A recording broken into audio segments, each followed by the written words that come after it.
Good. That's No, very like we're in a no rush. hesitation. No, no, no yielding. Keep going. Keep pushing. We can do it. We're almost. We tripped.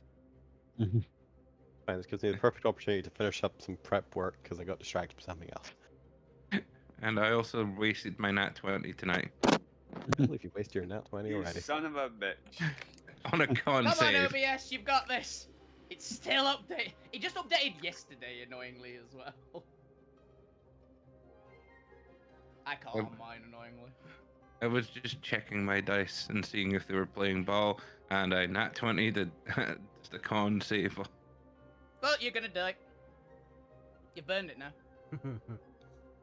Yep. Also, I just had to change my mic because OBS decided it wasn't going to listen to my mic.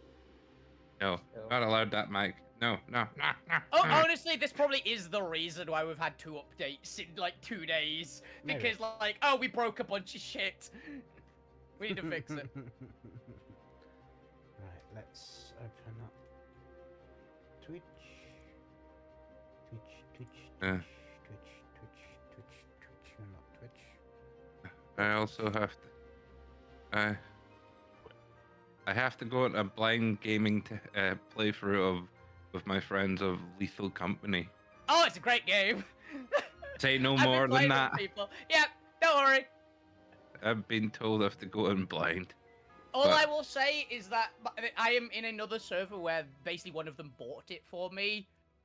Because they basically were like, I was playing Lancer like on the weekend, and they all played it when I was doing that. And they went, "Who do you want as the 4th person?" And they went, "Bane." And apparently everyone went, "We need Bane for this game." And Yeah. as playing yesterday, I am being called a hero because of my antics in that game. I got bought it as well, and by my mate, who's like, who wants to see the blind me playing through it. It's an entertaining game. It's do you know what type of game it is? I don't even want to know the type. Okay, yeah, well, that's That I type won't blind, say I'm anything gonna else. go in. It's a gacha matching game. Yay, gotcha! Matching game. I can do match 3 games easy. Oh, I'm like totally that. not gonna It's die in actually- this. I'm totally not gonna die in this game. You won't actually.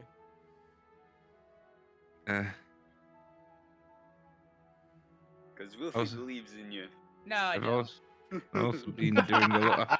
I've also spent a lot of time on the floor and Return to Moria. Jesus. No, don't put words over. I don't believe it. Just Probably a not. fucking brutal shot. Like, nah. Kinda expected Just from him. a flat no. No, Um, outright.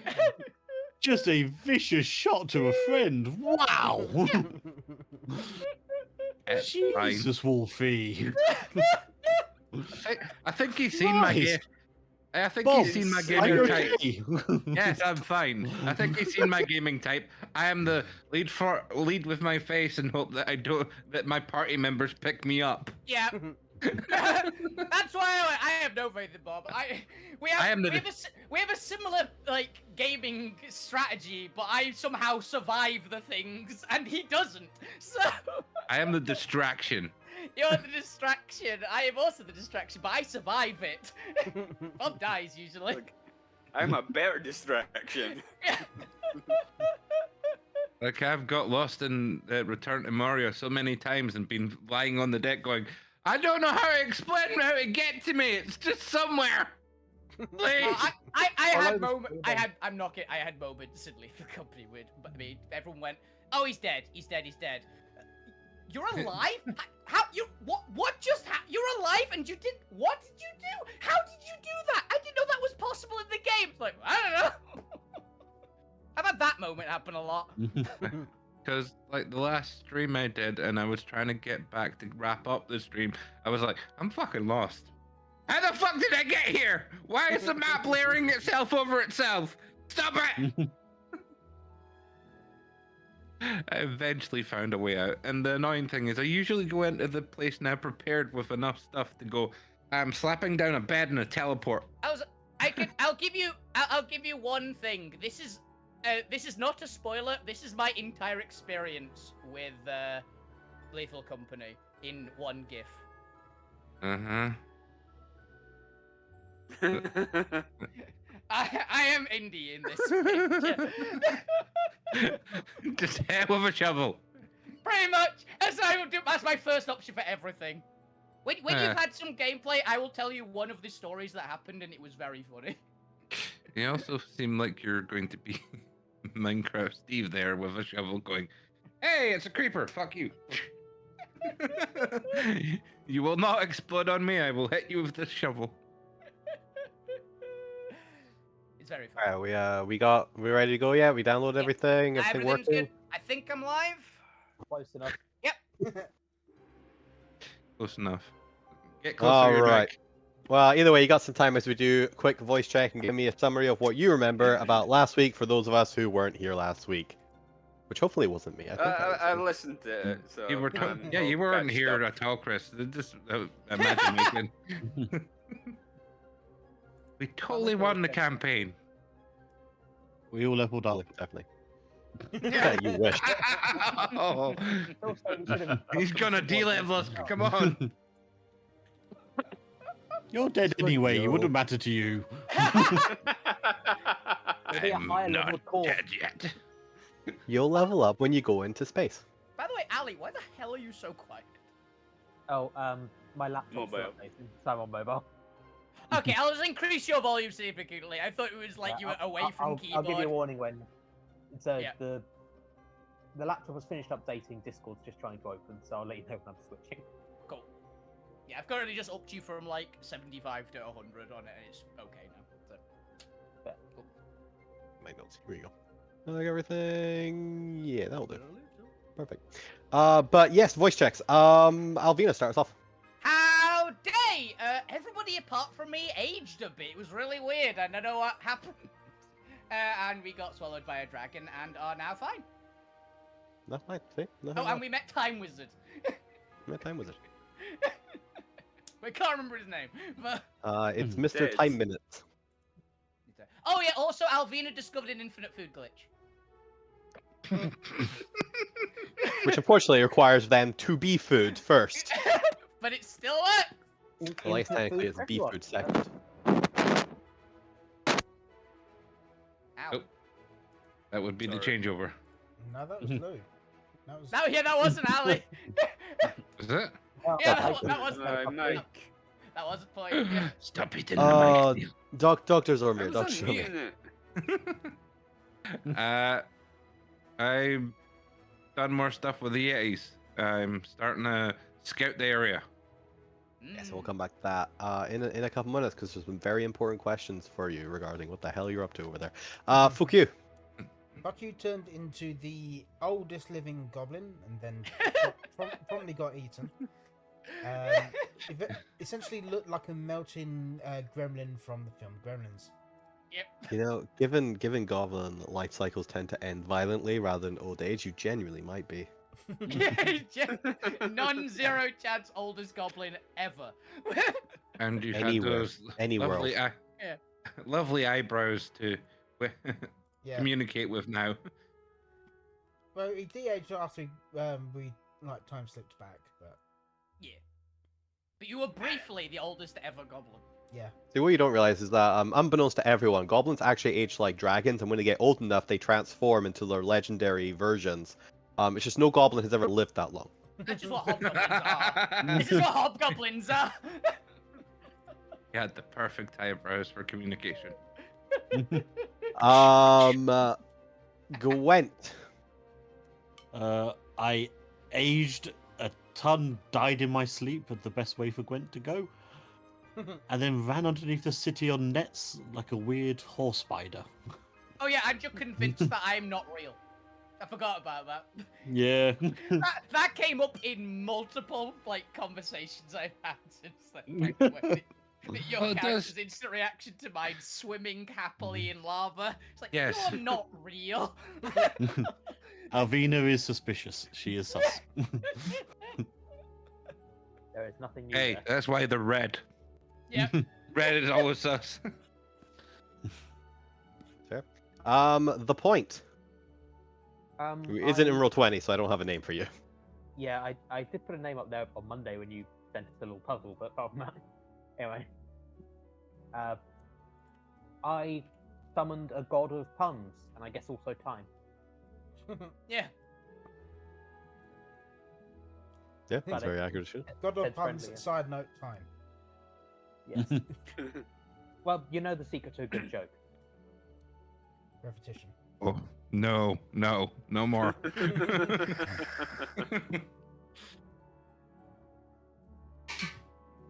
Timing. Anyway.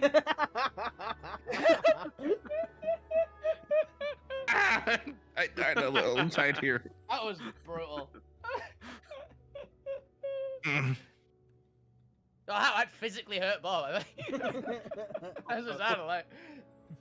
Yeah. And last but not least, I think I've already lost track. Lou, what was the most interesting thing you learned about watching last week's? Just that Alvina basically wanted to cook Gwen. Did I? Yeah. Oh yeah. Yeah. Is that flammable? I honestly do not remember that myself. I Yeah. remember there was a thing. Is the oil on After you you come out- poison Yeah. on you flammable? Yeah, Yes. I was gonna burn it off you. Remember? Yeah. Oh, we didn't yeah, all yeah, yeah. We didn't all get Cook the knocked out. centaur? What the fuck? Battered centaur. And legs Delicious. or head getting broken.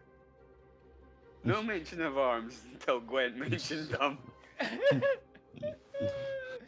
He needs those for healing. Yeah, he needs those actually, legs for running. Well, no, if I break his leg, then he can heal his leg back up with his healing arms. If I break his arm, he's kind of screwed. Mm-hmm. Alright, Necros guys will be your DM. Episode 81, Temporal Shenanigans Part 3. We are still in the future, exploring these ruined times for clues, which I'll get into the mechanic of in a little bit, because I actually made sure to document what the possible clues were, rather than just having an idea of what the clues were. That'd be helpful, honestly. Look, the DM came up with the plot and then forgot he actually had to think about what would be the clues to help unravel the plot. Yeah, I've done that before. I get you. It's like, oh Oh, yeah, God, that's shit. gonna The be party past 2 needs months clues. better, right? So we'll do some actual city investigation, and then you can decide if you how you want to proceed there. But before that, we're going to start off with Zormir today. Okay. And Zormir, you have obviously got a brand new vehicle to describe to us that hopefully you have come up with a rough cognitive image of, and also a name. Zombie. Could be the Zormir. Okay. What would that be, Zormir? How are you traveling these caves? I'd say it's more like a. The Zomabus. It's like Oh. a Vespa. truck slash. Truck slash.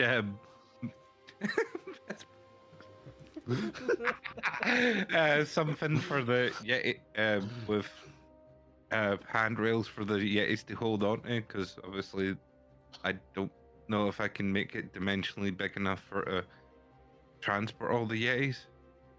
Don't Or not. confuse him. Oh, well, that kind of comes down to we're gonna find out how many Yetis you got with you. Because these are gonna be no-name descript Yetis, because the only Yeti I've introduced is far too old to go with you. Yes. You've introduced 2, and 1 is the villain. So... But that's fair. That, or I guess the adolescent Yetis who also wouldn't be going with you. So I need some actual adult age Yetis to go hunting. Yep. I need an adult. I am an adult. I need an adult or adult. But if I remember correctly, you wanted to begin your travel or begin your exploration around the Yeti habitat by going south, presumably on the hope that you could actually get close enough to Bastion. Although you know it's roughly in the south direction based on the description they've given you of this confusion aura that feels reminiscent to the Bastion aura effect. Mm-hmm. And also presumably because it's called the Death Zone, and that just immediately makes you think the players are going to be there. It's true, but that's beside the point. I'm mapping as I go. I'm working on the assumption that you're just gonna kind of be directing them as far south as you can convince them to go. Yeah. Which there's a little bit of hunting, especially because monsters are a little bit vulnerable out there. It's a little bit riskier, but it has a higher risk, higher reward payoff because monsters are a little bit easier, more powerful monsters are a little bit easier to defeat. But also, if you get caught up in the confusion yourself, it leaves yourself vulnerable to maybe being attacked by a wandering confused monster as well. But let's see, what's roll me. You're a tier 3 adventurer. The party wouldn't be too big. Caverns can be quite narrow, so we'll say roll me a d6 plus 3. We're gonna see how many Yetis are with you. Let's see how many Yetis you get.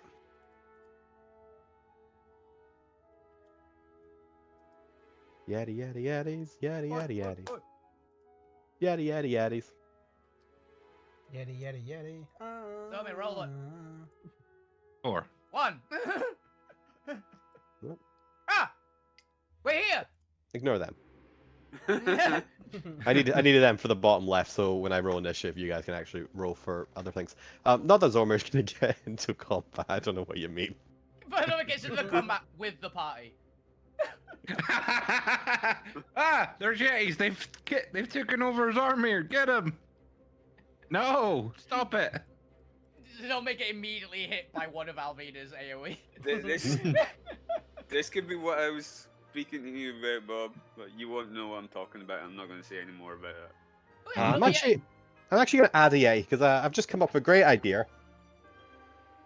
I was going to randomly generate 5 Yetis, but there's 5 other players, so You play the Yeti. I'm gonna give each of you your own Yeti to customize. Yeah! And we're gonna go around the table, and you're all gonna describe this party that Zormir has now grouped up with. So I'll give you a second to think. I need a Yeti name, or at least the common equivalent of that name that Zormir is going to internalize in their head as that name. Even if their name is actually... Zormir's going to equate it with a common English equivalent. And a very rough description of what your Yeti looks like. If they have any distinguishing scars, or distinguishing clothing of articles, or maybe a distinguishing weapon. They get 1, maybe 2, 3 if you're keeping it short. I only want these 3 a sentence or 2. I don't want a damn whole paragraph for this Yeti. Why do I feel like Alvina's Yeti's gonna be the same as Alvina? Giant bib and fucking battle spoon. War spoon! Nah, I've got a name at least, because I literally just typed in, there's gotta be a Yeti name generator on fantasy name generators. Yes, there is! Well, while the rest of the party is thinking about that, Zormir, to set the scene, you managed to get a couple hours traveling. The Yetis. What were their initial response? You are a figure of legend to the Yeti, so there's already an innate sense of awe. I mean, they've literally built a statue of you at one point. But granted, it has been long enough, and these are kind of with your passive insight, you kind of pick up on all these little elements. I don't know how, because you don't speak Yeti. From the very broken amount of Yeti that you've been learning so far. I'm really sad, but I really want to go. If it's silliness, it's like, okay, Chris, can I just know Yeti as Alvina? It's like, oh shit, it become actually useful. No, I can't ask for that. I think by the end of I like the idea of you having it and then just you never actually meet the Yetis. Yeah, that's why I was like, I could love it if that, but they might actually meet the Yetis. So it's like, I can't ask for it. Because I know a Yeti, apparently. You did know a Yeti. I'll probably make you do history checks to see how well you remember Yeti from what you got taught as a child. Yeah. But it will require a history check every time to try and decipher what they're saying. You won't be fluent in it. He could speak Elvish, the Yeti that I do. Oh yeah, he probably speaks Elven, Sylvan, all kinds of language. But he's got you a couple phrases. We'll see how well you remember it. It's like trying to remember French from high school. Yeah. So you've kind of picked up that there's this strange sense of awe and a hint of hear when the Yetis are kind of glancing over at you and traveling with you. Clearly, the legend of Zormir was at one point a known thing, but it seems like over the decades, it kind of got faded into a legend, a like, yeah, sure, Grandpa story. I'm sure that's actually what happened. And then suddenly seeing you Course it here, did. the spitting image off the suddenly it's reignited a little like, oh shit, was it real? Like what was actually going on? Is this guy actually like a hero of legend? There's no way. So there's hints of skepticism, but also that underlying of maybe. Which is only reinforced with the fact I just summoned a bunch of food in front of them. And a car. Back at And a camp, car. And a car. Like, I don't And know. You can control water. But with the you do all this in camp, and with the encouragement of the elder, they all eventually agree to get on your car. Yeah. Like, what the fuck is this thing? And they begin traveling with you, with directions from the elders who take you as far south to like to some of the more dangerous hunting grounds, closer to the edge of the death zone. But eventually you notice that the tunnels begin to get more cramped. Near the Yeti's home, they're a little bit wider, maybe a good like 15-20 foot wide. You can easily travel a vehicle down there. But as you get further and further south, you notice that the corners become tighter. It's a bit more craggy. The corridors become more narrow, 10 feet. You occasionally see some that are less than 5 feet that you decide to avoid, until eventually you reach an opening with several kind of not stalactites, but large boulders, maybe about 7 feet tall, dotting the entrance continuing south. And as you slow, the Yetis begin getting off the vehicle, kind of indicating with their body language that this is as far as they can go on mount. But you have managed to travel a good couple hours journey in about half an hour. Very good. And yeah, you can kind of see them like picking up their weapons, and in broken kind of in broken Yeti to you, or Yeti to you, but you're understanding broken aspects of it. They kind of indicate that they are close to the hunting ground, and that we will have to leave the vehicle here. We return with spoils to laden vehicle. Yeah. But as the Yetis get off and begin kind of just scanning out, you can see they're kind of semi-crouching down. They're kind of taking stock of the environment around, listening out, looking for tracks on the ground. They're taking a sense of if there's any immediate dangers to the area, or looking for any fresh tracks about it. Three of the Yetis immediately start spreading out, and two of them begin kind of picking up nets and spears and other kind of luggage. Two of them are kind of relegated to like carrying more of the supplies, while the three front ones are scouting and are a little bit lighter on equipment. With that, we're gonna go to the rest of the party and get a quick description and name of our Yeti companions. So, who wants to start off? I got one. I've got one. Yeah. Alright, Alvina, start us off. Who is Yeti 1? Okay, Yeti 1. They're quite big, like broad-shouldered, bit of a gut on one as far as he goes. And it literally just when you described that, I was like, oh, I actually have an idea, and the name generator convinced me. So he's has a bit of a big, sort of like a rugged-looking apron on, and his fur weirdly is like really bunched up around his top lip. He looks like he has a big mustache. And the name that I got on the random name generator, which went, this is perfect, is Udon. Udon. Udon. He's a cook. He's the cook. He's Udon. noodles. He's Udon the noodle Yeti. No, you To be honest, now all the Yetis just need to be named after some type of noodle or pasta. All right. Alright, we're gonna say Udon is one of the back two who is getting the equipment. Big. Has like a portable cooking equipment, or like tools for dicing off the premium part. You just see him carrying out a couple of what appears to be like crates of ice. Yep. Got a big cleaver, a bit like a cleaver. Or maybe he's like checking the crates of ice in it, but he's taking like smaller bag of ice with him to quickly store things, and then he will return and put it in the larger kind of coolers. Yeah. Okay, so we've got udon, mustache. No, that's nice. But well, Mustache is pretty much the main one. udon. I'm actually gonna have to name these because it might matter when they die. I mean, if they die, I don't know. Well, it's up to Zor. Well. It's up to the person Not controlling just the up to Yeti. me, it's up to Yates. It's up to it's up to if Zormir can save them. Yeah. I spelled it wrong. No, don't take Bob's translation. It's my translation. Whoops! I actually realized.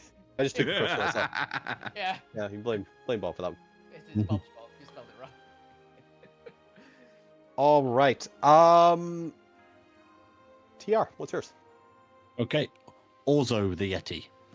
Also, Or so. I'm sorry. Is that the name or also a Yeti? No, Orzo is his name. also, Also, it's is his its name. Yeah. Right, yeah, put Okay, that one he's in the got- chat. How it's spelled. Like the pasta. Brother. Right. He's got slicked back hair. He's wearing like little glasses, and he's got a cow print tie and waistcoat, and he's got a club that has little Z's carved in it because his family never forgot the statue's message. You must pray to the statue. Pray to Zormir. Pray to the cow. Oh god. Pray to the cornmeal. The cow. I've got a Remember. fanboy. It moved us. Okay. That was slick back hair, and what were the other two features? Little glasses, cow print tie, and waistcoat.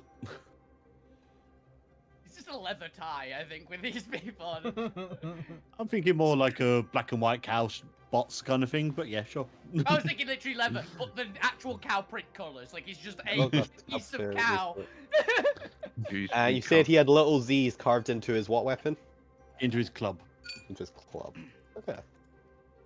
Alright, let's see. We'll have this one kind of being almost a little bit protective, Zormir. I'll have him come back, and he'll start effectively act as Zormir's bodyguard, wanted or not. Hello? Hello. This is one that was constantly staring at you. Staring and There's- smiling. It looks horrifying in a Yeti because they have tusks. They have fangs and tusks. I'm still They trying to don't figure have out the fangs. language They to have, sign up. well, they don't have tusks. They have like sharp in thingy teeth. So yeah. I'm still trying to figure out. Still trying to figure out. Yeti, Yeti. but with a grayish brownish fur.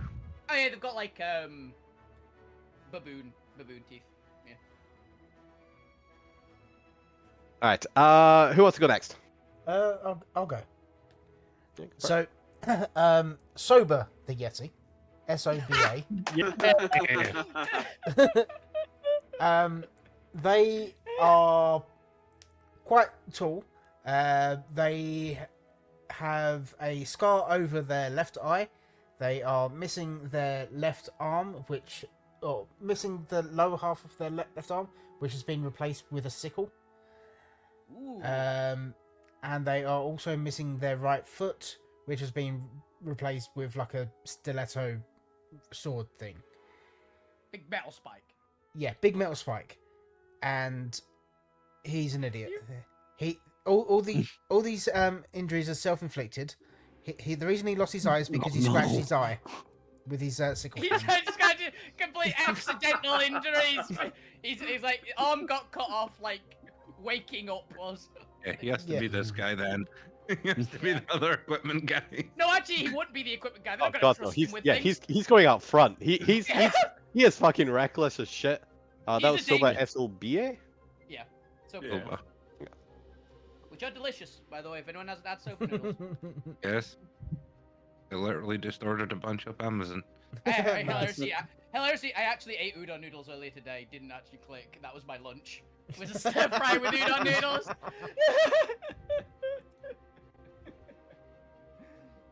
All right. I don't know if the point's back, so Lou, you go next. I'm here. Ragu. Ragu.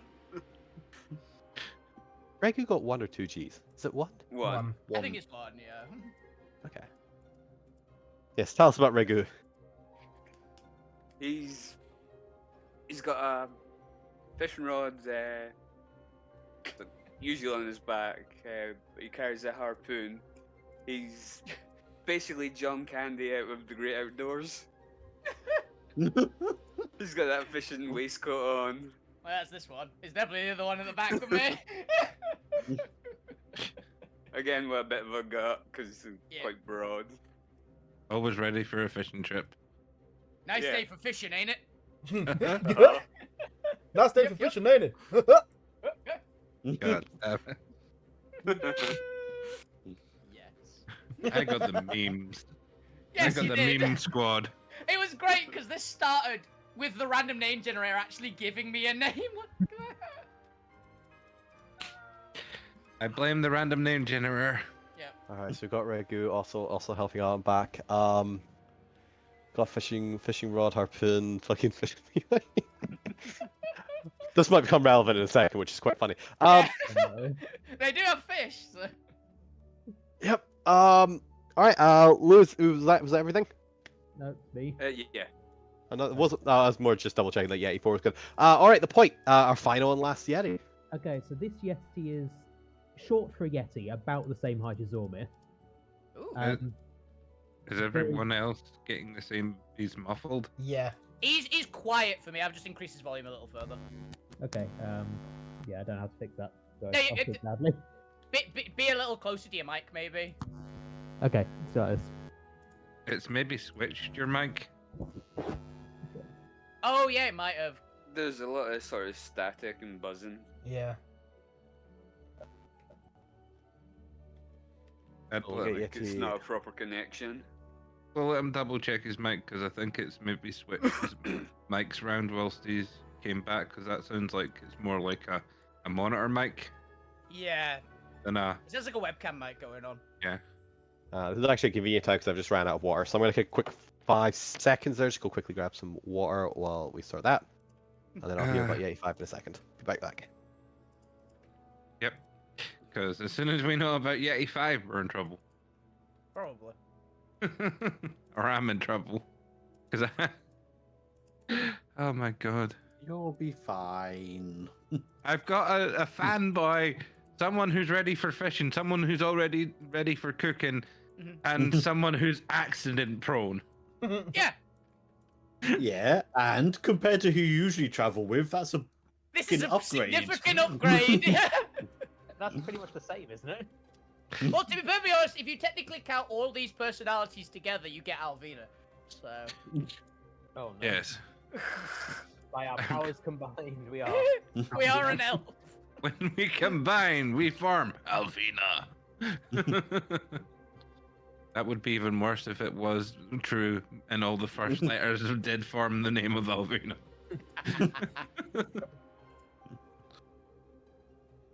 Orzo is a great name. Right, Orzo's a the really good point. name. Can you speak? Yes, I can. I'm gone back to mobile. It's better than it Very good. was. Yeah. Yeah. Yeah, that'll do it. Just everyone turn the point up if needed. Okay, so this Yeti is short for a Yeti, about the same size as Zormir. Mm. Kind of craggy features. Their coat is covered by various dark spots, but most notably, it completely stands on end all over their body. So this Yeti, their birth name is Fusili. Someone's got to these spell that days, for me. they go by Fuzzy. Fuzzy.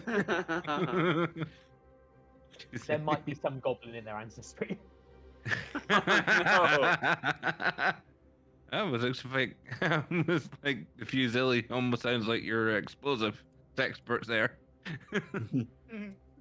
They're good at making things explode, maybe not intentionally. We have 2 accident-prone ones. That's why they're up front. That's why both Yep. of them are up front. Get them away from our precious cow god. Get him away from our equipment. We'll put this one there. Fusilli, okay. Alrighty then.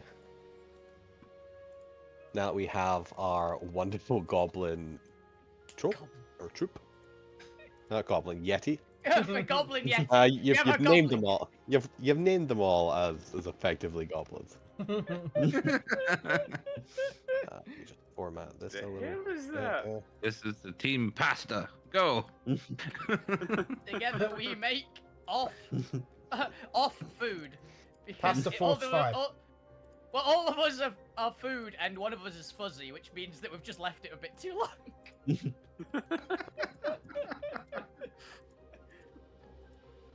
When goblins live long enough, they evolve into yetis. If they get high enough level, they evolve into yetis like Pokemon.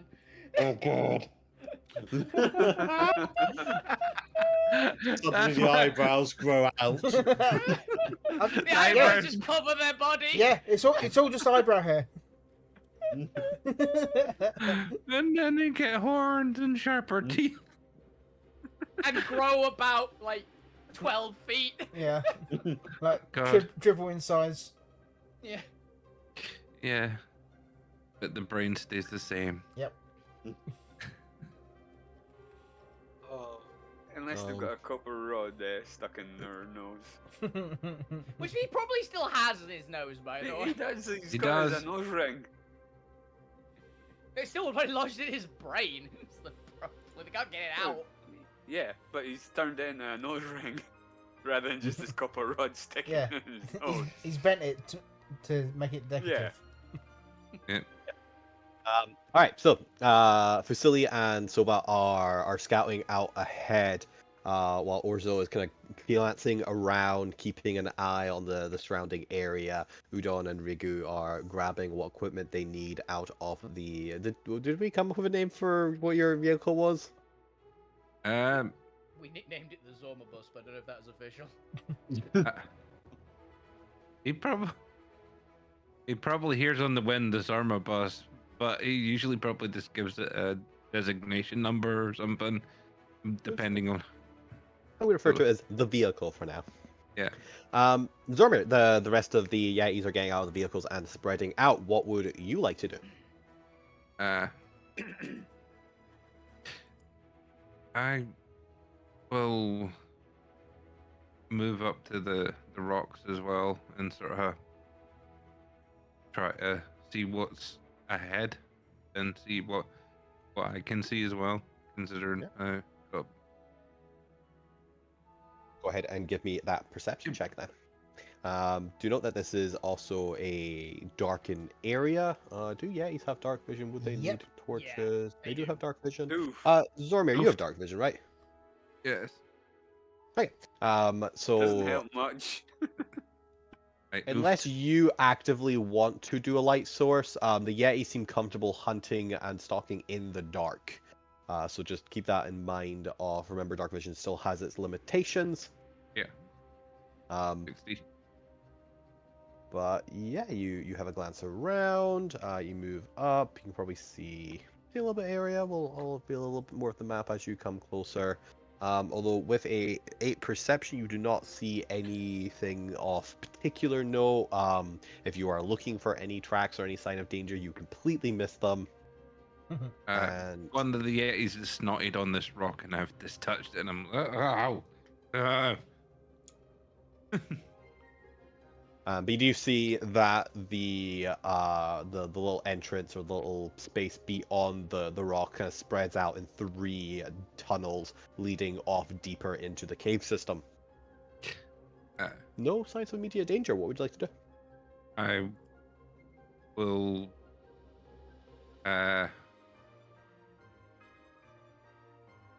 Now, which should the two Soba or Fozzie looks the most competent? Neither. Which Well, is one's missing stuff and the other one looks dense, so you take a choice. I try to sort of get Fozzie and try to communicate the. Oh no, I'm going to try and get that one's attention instead of Soba and get basically communicate which direction are we going. Okay. Give me an intelligence persuasion check. Intelligence. So just a flat. Yeah, just a flat. If you don't have perception and persuasion, then it's just will always be the flat intelligence, or flat whatever base stat. Let's see how well you've kind of been able to pick up their individualized like name localizations for the Yeti language. Okay, it's a success. It's a little butchered, but it is recognizable enough that you do get Facility's attention. He glances over to you. You remember the word for kind of direction, question, and Fusili is. Let's just give Fusili a perception check, or maybe not perception, maybe survival. Probably, He does have a higher perception, so let's see first of all if they get anything. Okay, so Fusili rolls a 19 for perception, and then let's go ahead and give him just a wisdom check for survival. yeah. A Keen to smell 9. this. Which one has the bigger smell? It would definitely be coming from the southern east one. Yeah, southern east one. Fusili is gonna kind of just glance around to kind of, you see him like sniffing up in the air, and he's going to point in between these two rocks here down to this bottom right passage. Giving the kind of indication, speaking it as well to the rest of the Yeti so they understand, but also kind of semi like mimicking charading it for Zormir. The image of like a fish.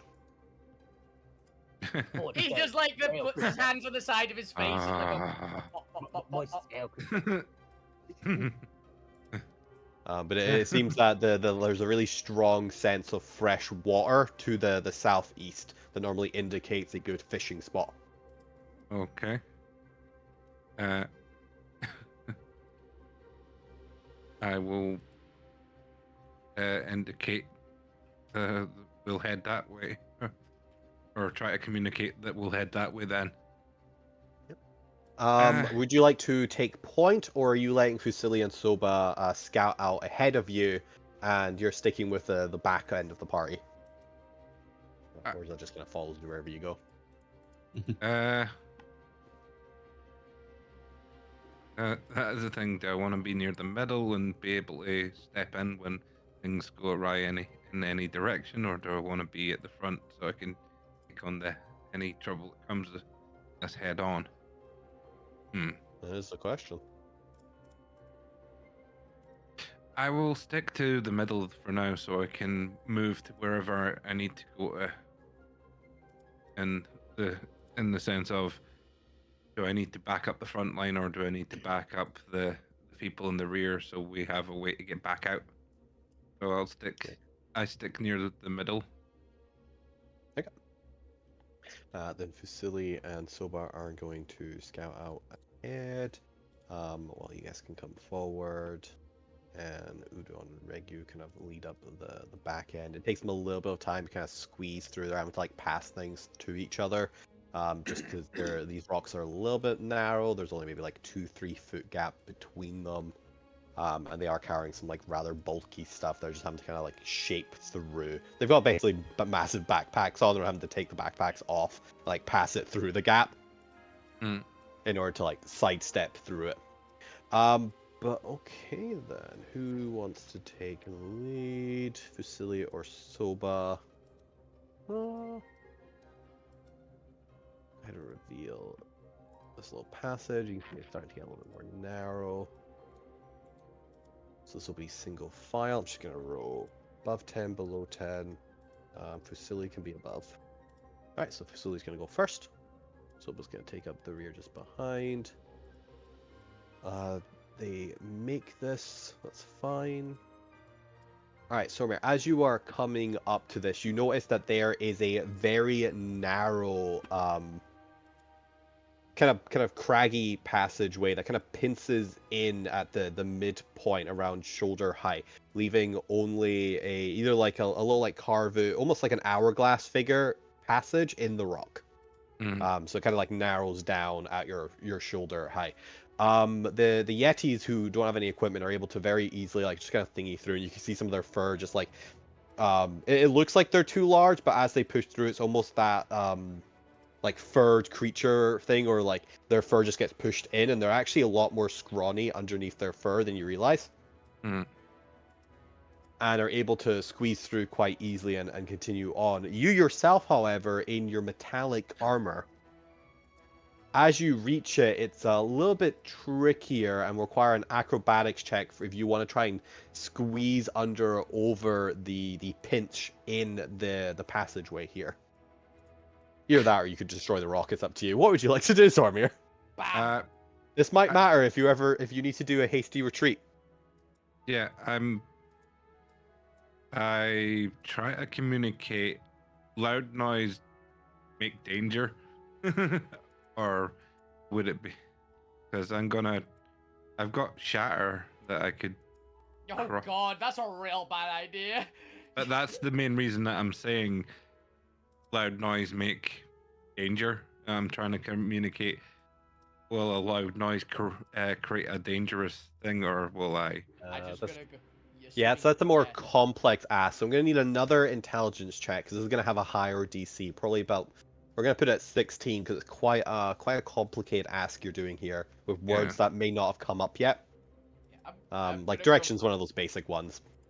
I'm going to go, it's 100% definitely yes, but I'm just curious what you're going to Alright, you make 16, exactly. Somehow, you've managed to pick up the exact vocabulary you need for this request. Loud noise danger question. Yep. Let's have a look here. How stable is it? Let's roll a fate check. How stable it is. Okay. So Soba, the explosive expert. No, that's Fusili. Fusili is the Fusili. Fuzzy is the explosive. Fuzzy glances back, and understanding the question, because it was particularly Fuzzy that you needed to learn this vocabulary.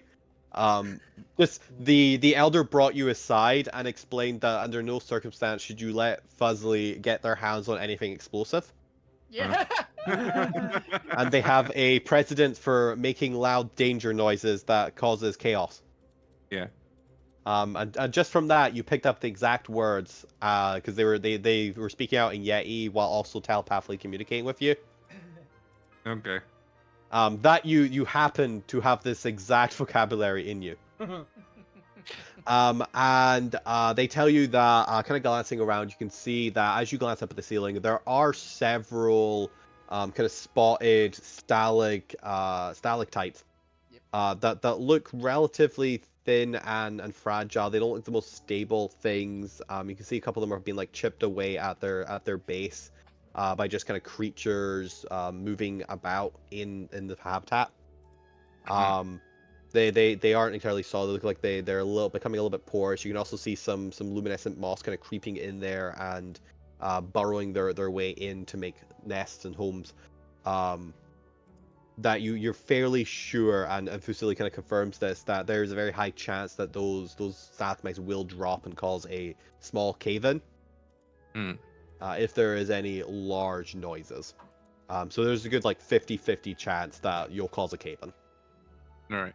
I will not use shatter then. I will then instead try to use my I'm trying to think what of that the forms of antimatter would be the best for a cut through rock. I will go with Definitely not psychic. Yeah. I think I'll go with radiant because it's more of a.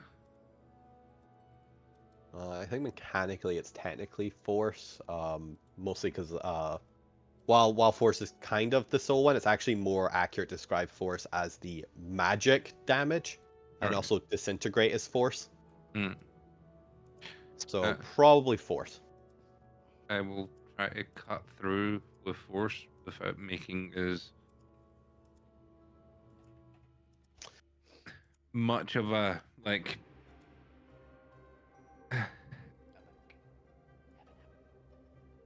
disturbance. Okay. So If you are if it takes still, I think regardless of damage type, unless you did happen to go psychic, I think either of the damage type would potentially cause some sort of sound just from the crumbling rocks. But go ahead and I guess this would just be how cleanly you can destroy it. So go ahead and make me an attack and roll for damage, and we'll see how well you destroy it. Pretty good. Okay. Yeah. So you kind of you carefully aim your attacks at the kind of base of the outcropping pinching kind of area in order to effectively widen it. Go ahead and make me a second one just because there's two sides to it and because you multi-attack anyway. Just see how well you clear out. What is the AC of rock again? This would be I think it's plate mail, so it might be 18. Yeah, but I'm also making this a little bit more porous. This area has been kind of eroded away from just the residual psionic energies. Mm. So I'm gonna lower it. So that's fine. I feel like 17 manages to make it just because this rock isn't as solid and you aren't as deep under the ground. You've not gone to the mining area, which would have a higher one.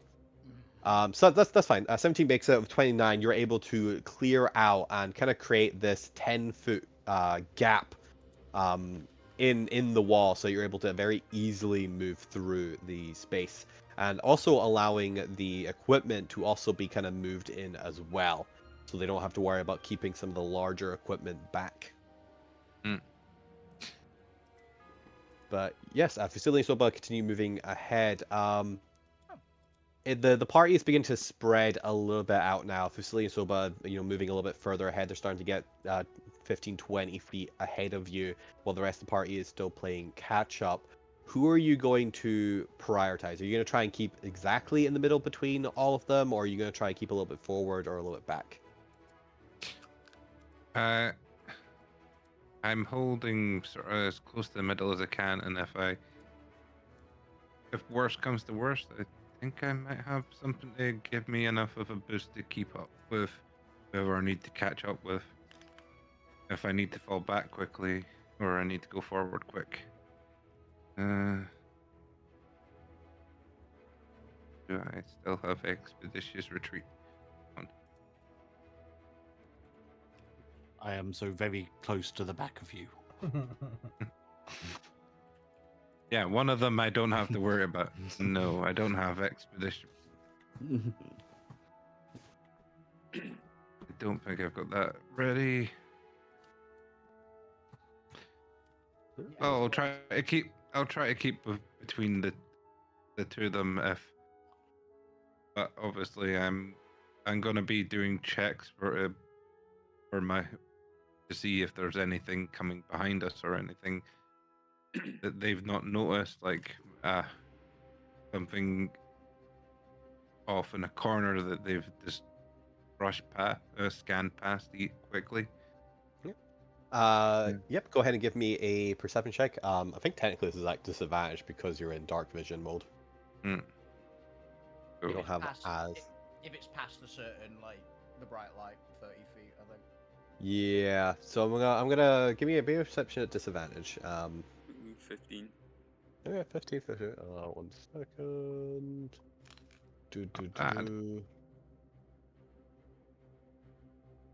It's like a bit of Alvina's eyes. The eagle thing prevents the disadvantage pretty much for the full bit, which is neat. Cool. Okay. As you're kind of scouting back and forth, you get a strange, or maybe not strange, but an instinctual sensation building in the core of your person. As you listen out, the place is eerily quiet. A little too quiet. And it's not so much that you hear something, but almost the absence of sound makes you just really suspicious. Not enough to notice anything, but you've been in enough situations and you are experienced enough as a tier 3 adventurer that there's just something about the situation that suggests you may be walking into an ambush right now. But you don't know the exact direction this ambush could be coming, especially as you've not actually gone around the loop yet to actually see what's into the next cavern. And it could be nothing. It could just be your paranoia playing on you. But this seems like the perfect chance to ambush you in this small bend. What would you like to do? I will indicate to my attentive fan, grab them, move quick as best I can, and I'm gonna try and catch up with the rest. Okay, so indicating to go back. Give me a persuasion or intimidation check, your choice, depending on how you like to play this. Being nice with these guys because They're they're friends and they've been nothing but nice to me. To be fair, intimidation doesn't necessarily have to be hostile. It could just be like a kind of almost like a military-esque authority, like a sense of danger. There's no question to this. Go. Command. Yeah, it could be more of a command than a like, we should keep an eye on this, but more of a quickly go grab them now. Well, it installs a sense of fear, just not a fear of you, but a fear of the situation. I think So, that's like, probably Show what the gravity of the situation. I think that's probably what he'd be going for anyway. They're both the same, so Yeah, it's however you want to flavor it. If you have proficiency in both or don't have proficiency in either, then it's all just a flavor thing. it's just I would be trying to instill this sense of urgency. So yeah, that's the intimidation of the 14. Not bad. 14. Okay. It is still a success. They kind of pick up they're probably not as on edge as you'd like them to be. Yeah. But they get the sense of, okay, we should pay a little bit more attention here. There's probably some room of doubt in their head if you're overreacting, like there's nothing here to worry that much about, but they still get the message and act on it. So they are, especially because they're attached to you and they're reluctant to leave you. Yeah. But let me go back to tokens there. He's going to move backwards if you want to rush forward. And with this kind of you calling out, or I assume you're also, are you calling out to those in front of you as you're rushing up to like keep an eye out, or how Yeah. are you alerting the rest? I probably will call out to them, and if I do have the Yeti word for alert, I'll shout that to them. You might have danger. Or danger. Yeah, danger because of the talking about the when carving the rock. Yeah, you'd have. Achtung! Schnell! Schnell! Don't speak German. I think Dwarvish is supposed to be German, actually. I think that's what it's based on, usually in D&D things. It's Scottish, not German. Yeah, I thought it was Scottish. No, the accent is Scottish, but the language is actually German, which was a weird one. I mean, to be fair, English is a mix of Germanian. Yeah. So, yeah. All right, and your passive and your perception check was 15 at disadvantage, was it? Yeah. Yeah, 15. Okay, let's see if. However, for the rest. I wonder. What else do they have here? Personally, I like Dwarven to be Spanish because it just makes me smile. That Let's concept. just do one. Sound Scottish, but speaking Spanish. Yeah. And surprise works on the Dwarfish. lowest common denominator, so since the rest of them failed, that's fine. Okay, cool. Yeah, as you rush forward, luckily because the minions didn't beat your perception check, you are not going to be surprised by this. Hey. Okay. It doesn't matter how high the boss rolls if the fucking minions give it away. Yep. Clink, clink, clink. Stupid minions! I'm curious what they're gonna be. There's so many options. So many options. However, I am going to initiate the combat by the boss throwing their action out there. The boss has realised that the minions are giving it away. So So let's put you. Stupid minions. And let's throw you guys around. Gonna have to be still out of sight, so that's fine. I mean, I just imagine them just going, walking around going, "But boy, banana." boy, boy. Beep boo. Beep boo. Gonna widen the map a little bit. Famous live streamer Beep boo. So that if you come around, I don't have to do this later. I'm just gonna. There we go. Get a nice little chunk into it. I'll widen this a little bit too. It's just wall. Okay, let's see what's gonna kill Zormir and by definition Gwent. Gwen. R.I.P. to both of you. Yeah. It's gonna be real tragic that Gwent technically dies off screen. I need I to mean, quickly check. As long as we know it's Zormir's fault, it's okay. Yeah. Oh yeah. Okay, it's not a high DC. Fusili, Soba, and Zormir, and I'll just roll for Fusili and Soba. Roll me a dexterity? No, wisdom. Wait.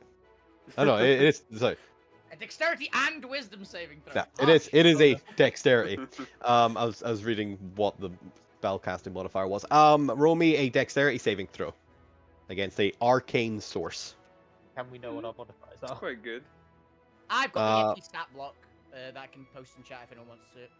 Yeah, why not? I'll let you guys all roll this. I'll post it. Do-do-do-do. There it is. D&D Beyond Yeti. So it's Dex save, you Plus said. one. Plus one. Yep.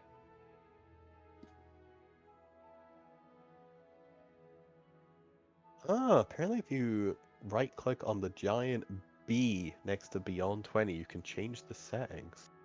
Oh.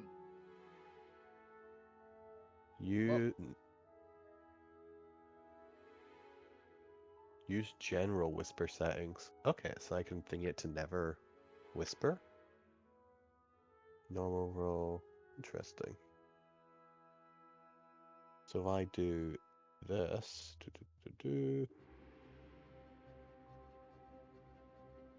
Yeti.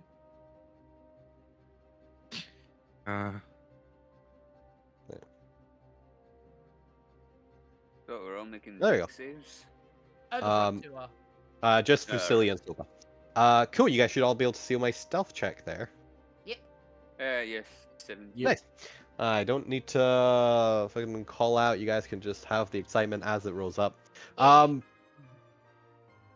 right. But it is a DC 13, I believe. Oh. So, You just Soba, made it. Soba's okay. what Yes. was Zormir? 17. Yeah. Okay. Who was it that failed then? It was Silly. Nobody.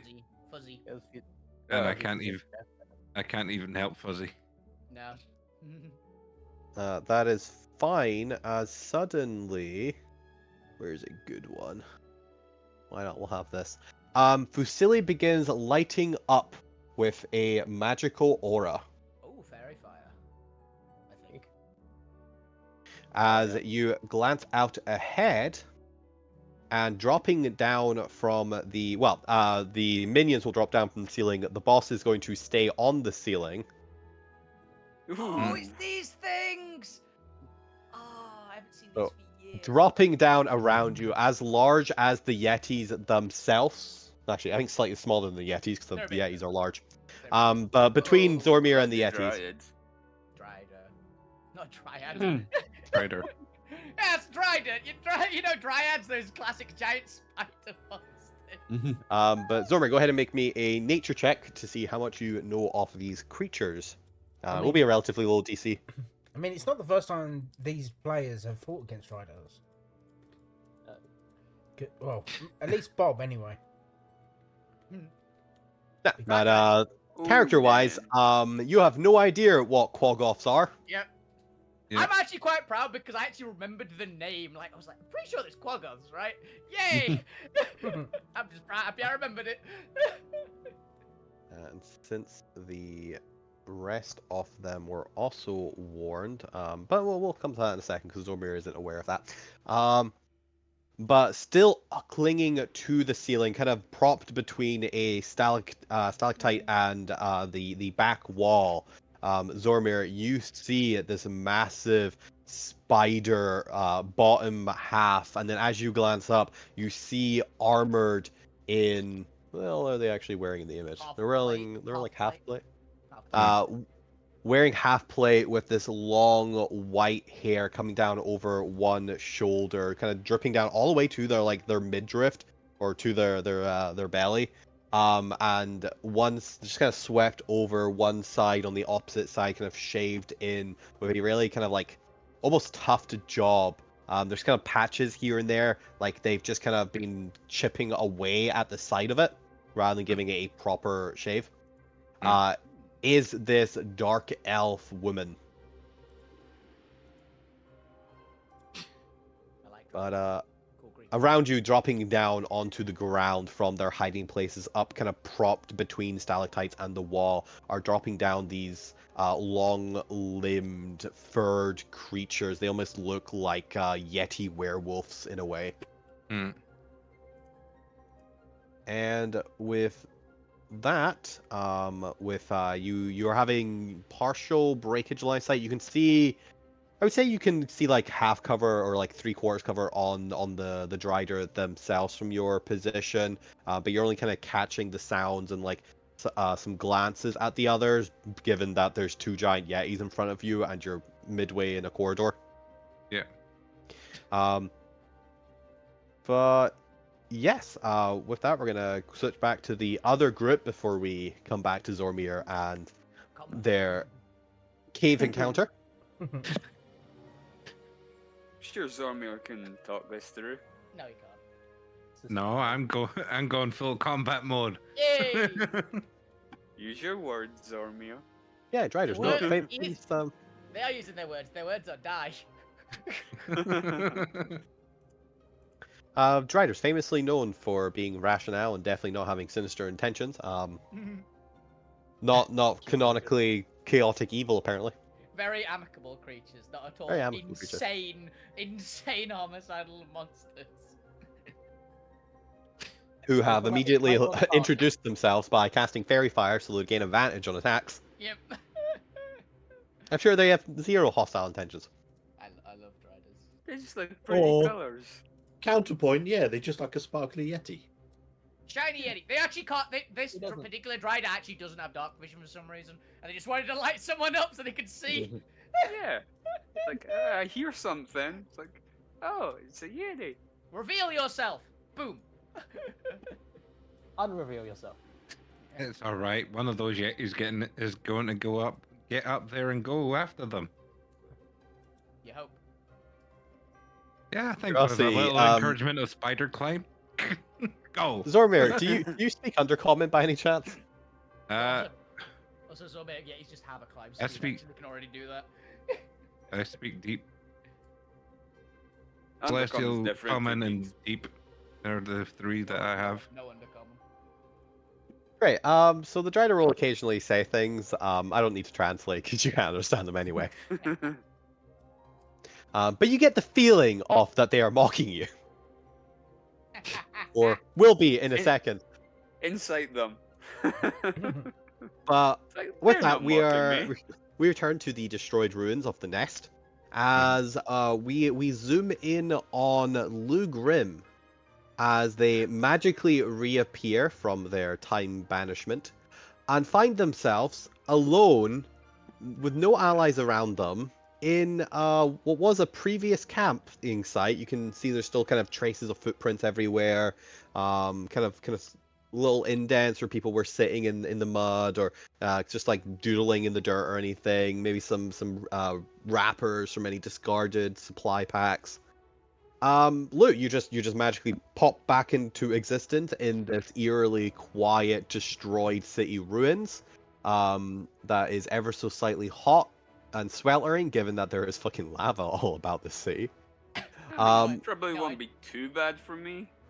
And Alright. almost a yeah, that's true. This is a lovely weather for you.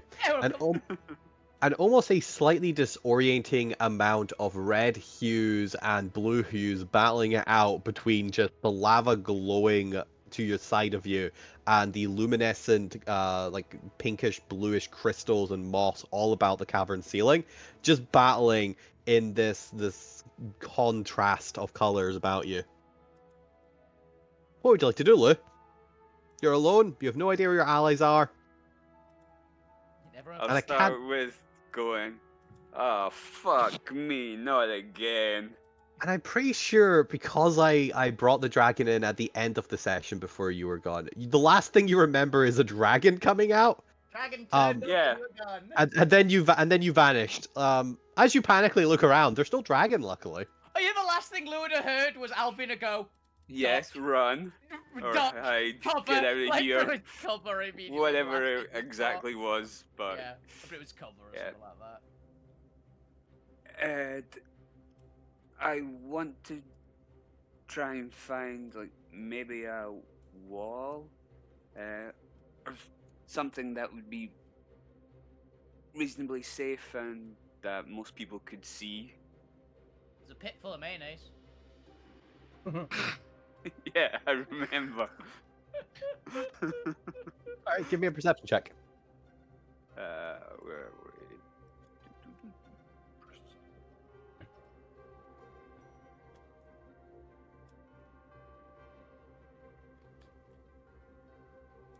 Hey. 21.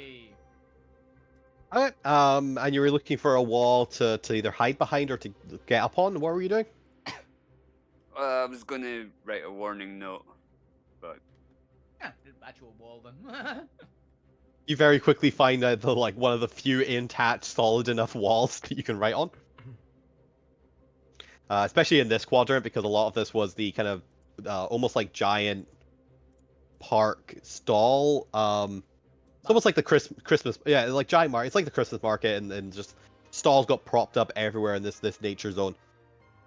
So there's very actually few buildings here, and you managed to find one of the few buildings that are like half destroyed but has a nice big wall on it. What are you writing message-wise? it's gonna be like a short warning note, because I know of all the sort of going back and forth in time. So if I get what you mean. leave a warning here, because I'm assuming that the You're rest not of in the the same time party, period. barring Zormir, because who knows where the fuck he is in the past. You think you've gone further So- into the future? Yeah. Okay. So, You do so. Scribble with a dagger I've got, because I don't think anything else will Stick be long enough. good enough. It's like ink's not going to be good enough, Yeah, I don't think. The only other option you've got is a bit extreme, because blood Yeah, doesn't I'm not. stay for a long time. Yeah. You don't need to thingy the message unless you really want to. Well, you just thingy like a short, accurate, just warning message. Yeah. And then what I'm going to do is, because I remember what the old gnome did when I met him last, because I figured he's been around this dragon for fuck knows how long, because obviously I don't know the time difference. Mhm. Even though I found out last week. Lou doesn't know. Lou doesn't know. So, and the old gnome knew when the dragon was about to come. So he decided to get out of Dodge. So, I'm going to jump into the pit. You gonna look between you leap, or are you gonna take an entire blind act of faith here? The gnome probably didn't die from it. I'll just jump. I'm doing the whole in the Last Crusade, like the penitent man.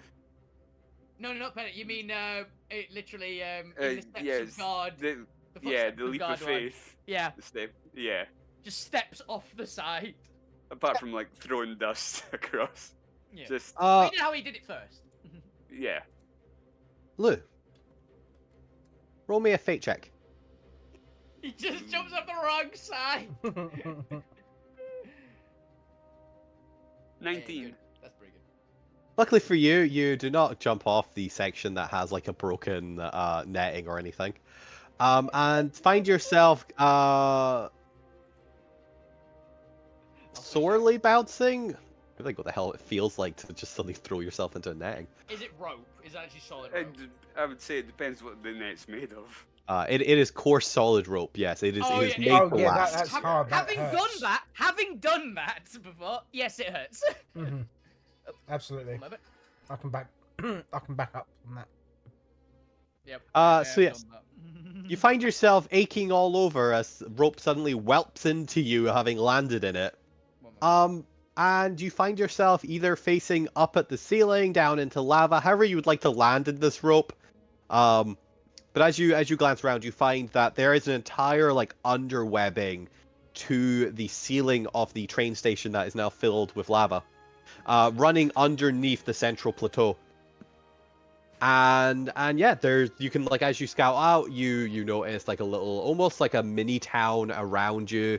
There's wood and like landing like platforms built into the netting that creates these little islands among the netting, with various luxuries, like a little mini kitchen in one side, or like a little make-do like hygiene spot where there seems to be like an old copper pipe that's been broken off with a little release valve, and like a like almost like a little bit more steam kind of lingering amongst the ceiling there, indicating that there might be access to water there. What would you like to do? First, I'll be like, ow, that that hurt, but it's like You got some seem severe to rope still be alive. Quick, like 360 from where I'm at the moment. It's like, okay, this looks not bad considering. I'm not dead. And with your fire resistance, entirely comfortable to you. You do not suffer heat exhaustion from being in this area. Yeah, so I'm gonna have like a wander around in what seems to be the most busiest part. All right, go ahead and give me an investigation check as you explore your new surroundings. This is now Neil's life forever now. Under Long netting. away from the dragon, man. He's under town. Oh Jesus.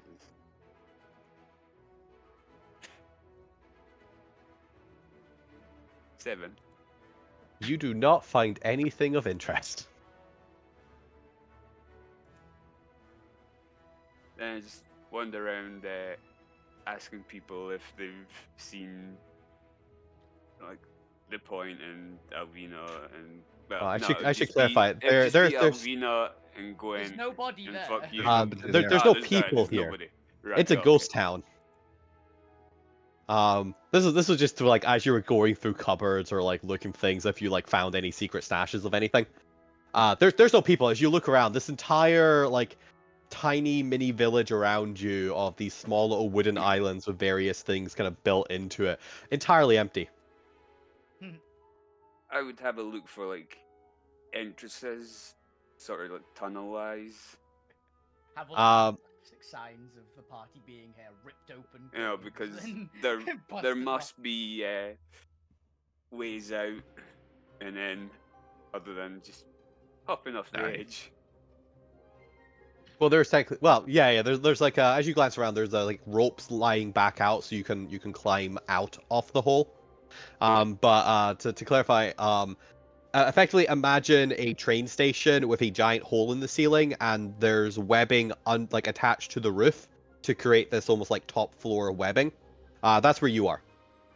So you're just crawling around underneath the ceiling of the train station, and you can go back to the hole and climb out of it with one of the ropes. All around this like central hole area. As you glance around, you also notice that there are entrances and exits to the train station themselves, but there is currently lava flowing through, and like the entire train station is filled with lava, and the exits are like lava tunnels So there's still like 5 foot. You can probably like spider climb along the ceiling out of it if you wanted to exit like over here, or I think there's like rails over here and stuff. But there's no like there's no like rope or anything tied that. You'd have to use magic or flying to access those. Does that explain it? Yeah, I'll climb out. But yeah. So you have access to that area. All right. And what is Lou's next prerogative before I go to the rest of the party, just so I roughly know where you'll be if you happen to run into them. Well, How are you going to battle? Are you coming back out the same way I you went was- in, or another Uh, side? Yeah, went in, and I would then follow the plan that we were going to do originally, which is head up towards the headquarters. We'll See come back if, to. Gwen, fuck you, and Alvina made it, because obviously I have no Yeah. idea about the point. Point's dead, clearly. Point and Zormir, for all I know, are dead. Thanks. So yeah. Hey, Don't- you've been gone for a while now. The last time we saw you was in the Divine Plane, so you probably are dead. Couple of days. For the rest of the party, we're going to do a little effectively retconning. Well, it's not really retcon. We're not changing anything as we backdate. As promised, you will do the investigation that you had the full day for. Since Lou's been actually gone for like a full day in World. Yeah. Well, we're gonna do a quick recap because we didn't actually do this last week. Where the hell did I put the list of areas? Where are you? Here is here. Okay. So there's a couple of major things you can investigate throughout the city. You can investigate one of the like major environmental changes, I'm going to call them. So you can either investigate the lava and see what kind of information you can glean about that.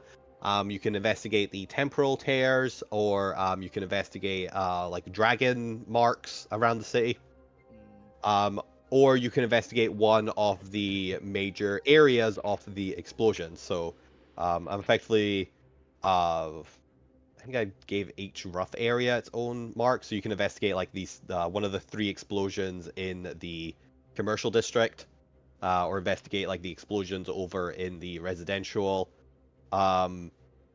Investigate like the southern commercial, or like the tree explosions. Or you can potentially investigate the shadow wall, but since you went there last, we'll say you haven't gotten to the headquarters just yet, so Yeah. probably also then wouldn't theoretically be able to get to the plant area either, since there's no direct access. Unless you're Alvina. You can't really get Yeah, over but we'll assume like you were doing this as you were making your way north. So we'll start off with giving everyone at least like one investigation phase. You'll spend a couple hours investigating something as you were moving north. So yes, who would like to investigate what? You can either investigate again as together as a party. Some of you might be able to pick up more information than other characters. So you'll have different DCs. Yeah. But yeah. I think Alvina should, if we discuss it, I think Alvina should just check either the lava or here, considering she's the only person that can really do it thoroughly, even though she and I kind of can swim through lava. So this is like a major activity. You'll have plenty of time to like discuss it as a party before you then spread out and do it. Yeah, that's my thought at least. If anyone wants to go with, I can probably carry someone, but probably only one person. If anyone else wants to go with me. I think I came over to this area after I had my conversation with the pun master. Good So bet. I will investigate over in this area to cool down from trying to kick him into the lava. Yeah, good bet, honestly. About the other two. I can't remember what fuck he was doing. I think he was just looting. Yeah, you got like a bunch of gold and stuff. Remember? So You looted from under webbing. you were looking around here for loot, I think, as well. So you could check the middle area, maybe. Yeah, sure. Makes sense that the commercial district, which houses all the like service tiers, so this is where you get like the banks, the lawyers. This area probably has the statistically highest looting chance. Probably a good bet for you. Though. Yeah. This is also down where you and the Point met with went to one of the effectively vault houses Yeah. to have your shrinking meeting. Fuck you did notice like all the stalls and things, so he probably would go there. Yeah. So yeah, that makes sense for him to like be looting around in the middle. Good bet. And the Point. So I'd probably be investigating that central area and looking for signs of where it started. I think technically Where that was the first explosion. I think that technically requires you to look at each of them and get a rough idea. But you can get the rough age. Well, I'll give you a age marker for the explosion that you can compare to the other ones when you investigate them. Yeah, that makes sense. So you can get like I'll start an order of events. Okay. In that case, for Chris's convenience, go ahead and move your character markers to the area you were investigating, so I remember as I go through each of you. Scatter!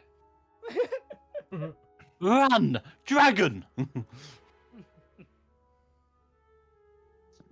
Dragon! Ow. Sorry. Ow. Unmuting. Why is your unmuting so vicious? I don't know. Is You it a have to switch? unmute it with a chunk of Yes. flint. Oh, that'll be why it's so vicious. You have to punch the microphone. You know you can actually Unmute. mute Yeah, with you Discord. should have told me to do it. Oh, come on, man. Dragon! No. It's right on top of me. Yeah. Oh, It's there's funny a- because I was looking around the map. I was like, "Where the hell did Gwent go?" And then I realized I couldn't see you underneath the dragon because I can see a Gem layer, the dragon. haven't yeah, you? I can see a transparent gem version of the dragon. And you were like right Mhm. under it, so I just had to. Let me just Chef. move him away, so I can actually see where the hell you are. There's a. Is it a switch on your headset or? Yeah, did we discuss this? You were the one that told me to use it. 'Cause I it didn't think it was going to Yeah. be that bad. Neil, I have it's this Bob's is fault. this is my discussion. Mute on There's a- Discord. It's way better because you don't bust out for everyone's eardrums. Yeah. Ignore Bob. Just be on Discord. I didn't I think didn't it was know going to would be. do that. And now we know. There's Anyway, microphone that's button. besides Microphone the button point. on Discord. All right, let's go around. Let's just do it clockwise. Alvina, Okay. since you'll be the most removed from the party anyway, because you have to go there and then you have to come all the way back, and Yeah. so you'll be gone effectively the longest. Yeah. Fair. We might as well isolate you over there. So as you make your way, I assume you're just kind of dancing across this lava, making friends with all the lava spirits. Pretty much, yeah. That's fair. That's fair. You get over to the destroyer, and as you're looking around, this place used to be, from your memory, a gorgeous, like, flourishing grove forest of massive trees, like 20, 30 feet wide. And as you're looking around now, it is a barren wasteland. There is barely a sprout in the ground. You can see maybe a couple tufts of grass, but even they look sickly and seem to be kind of emanating this very slight negative energy to them. It is just a crater. It is just a wasteland of craters with barely anything surviving. Whoever destroyed this clearly went to the effort of making sure that it was just obliterated. This, even to your senses, this seems too perfect a destruction effort. Yeah, someone went out of their way. This isn't just random destruction. They put a lot of just work in to make sure. They salted the earth, essentially, in this area. Okay. Were you just making a yeti in the background? Yep. Point just made a That was yeah. very quick. Yeah, I'm now trying to remember the rest of yours so I can make them as well. There was a fisherman. Big, Uh, big. Long John Silver with a mustache from Treasure Planet is the inspiration for mine. So do that as a Yeti. Okay, I'm working on Cult Yeti first. Yeah, no prosthetics other than that. But Yeah. Alvina, how would you like to go about your investigation? What is it are you looking for, and are you focusing on looking for arcane elements, elemental elements? Are you looking for maybe some like plants? I can't remember if you can speak with plant. What is your focus? I have some. I can speak with animals. If I can find anything living, I can talk to it. Somebody can speak with plants. First of all, give me a I have perception check, and I'll roll a fate check to see if anything is still alive here. Well, there's a potential chance if you search high enough. Creature is a very broad term. Let's see if you can find a worm. 21. Ooh. 21. No, I don't want a purple worm. Go away. I found a purple Want a regular worm. I can't talk to them. I think hilarious. I have what spells do I get just as barbarian? I get You commune can with cast nature, iron. Rage. Cast I have punch. I have some actual spells. I cast rage. Okay, I can speak with animals and beast sense, which I think is you can look through animal senses. So that's not really that handy. But I can do talk to animals as a ritual, basically just. Hey, you could look through the So, crystals of the dragon. I think that Alright. more goes to abomination at that point. the dragon is a Or dragon. draconic. Yeah, the dragon's a dragon, not a beast. Yeah. It's a beast of a dragon. Swarm of bugs. I can talk to a swarm of bugs. You know what? I'll take that. Yeah, insects or beasts categorically. Yeah. I've I've been used to Pathfinder where they actually are different categories. There's animal and beast, and they are different. I just love the idea of you speaking with a swarm of insects and they're just a barber shop quartet singing. Oh, they all go in sync. We're your friends. We're your friends.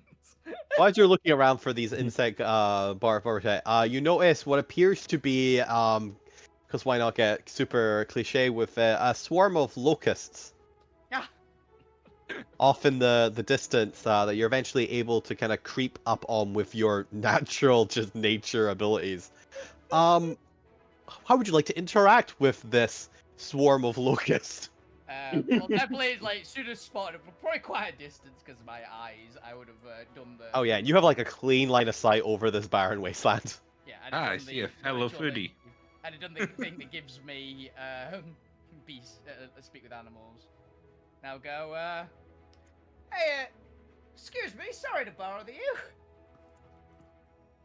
How But, long do locusts live for? About 8 weeks. Okay. And you know how many It's always been generations this ago this way. was? Yeah. Do you happen to know what happened here?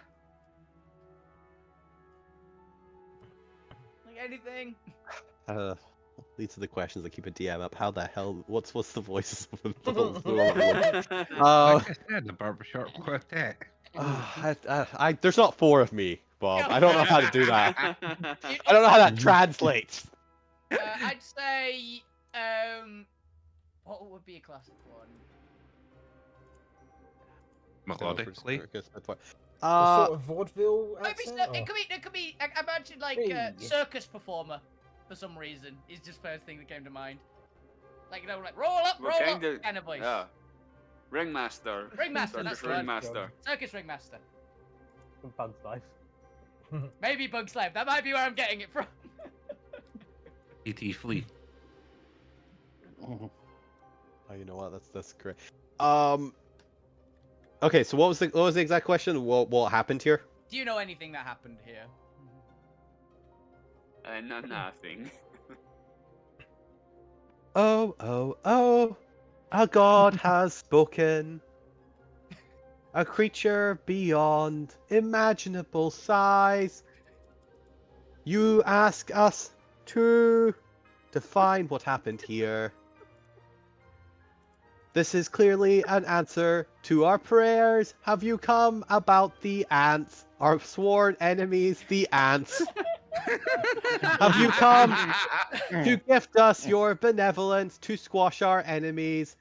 For the ants have risen, and they have destroyed our queen. I don't know if they have queens. What the hell do locusts have? Nothing No. like that. They're not. They are just grasshoppers. They have each other. They are just kind of there. God sent them. Or ruler. They have a queen. They might have a actual elected queen or something. They're not a Yeah, hive because- insect, but they might just Because have one. democracy is so good in the insect world. This one might be. I don't know. These are royal locusts, actually. They specifically have a very complex political system. Yeah, Albina Have should you go into come- that. To destroy the ants? Question mark. I And mean, they I formed hadn't the Democratic Party. originally, but potentially, if you can answer my questions, I might help you out. Ask away, O benevolent divinity.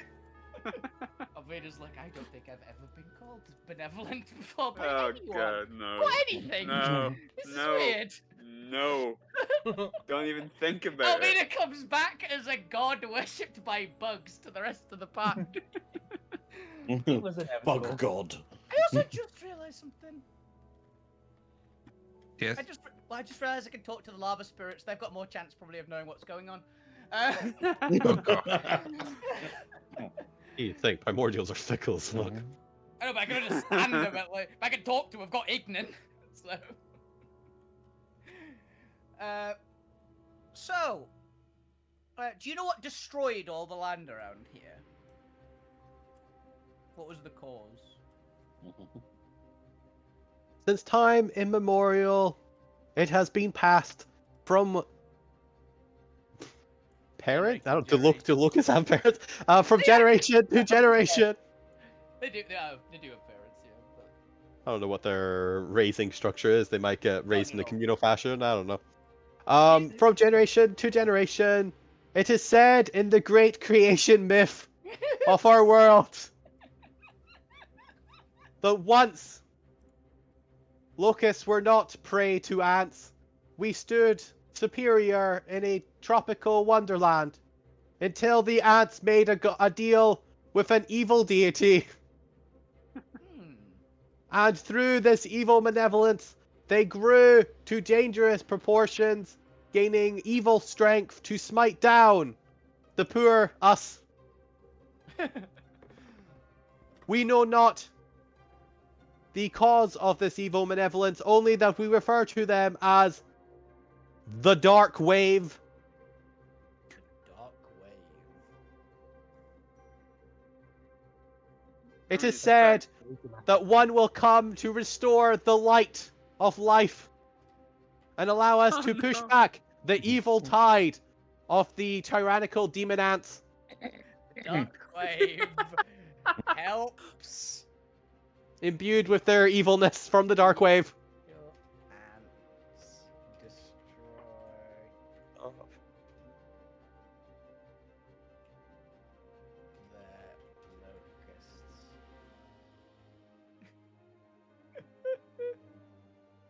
Oh, that sounds pretty bad. Do you know anything about this dark wave other than it helping the ants? It is a power beyond belief. It comes from the heavens. That is all we know. Okay. I mean, something. So, whereabouts usually do these ants live? They have many colonies. We are forced to live out here in the wasteland. They have conquered the more nourishment spots among the walls. Do But they- the most prominent colony to us is run by a demon ant that we have referred to as the One-Eyed Death Machine. One-eyed death. They are made their colony in a crack along the wall over there.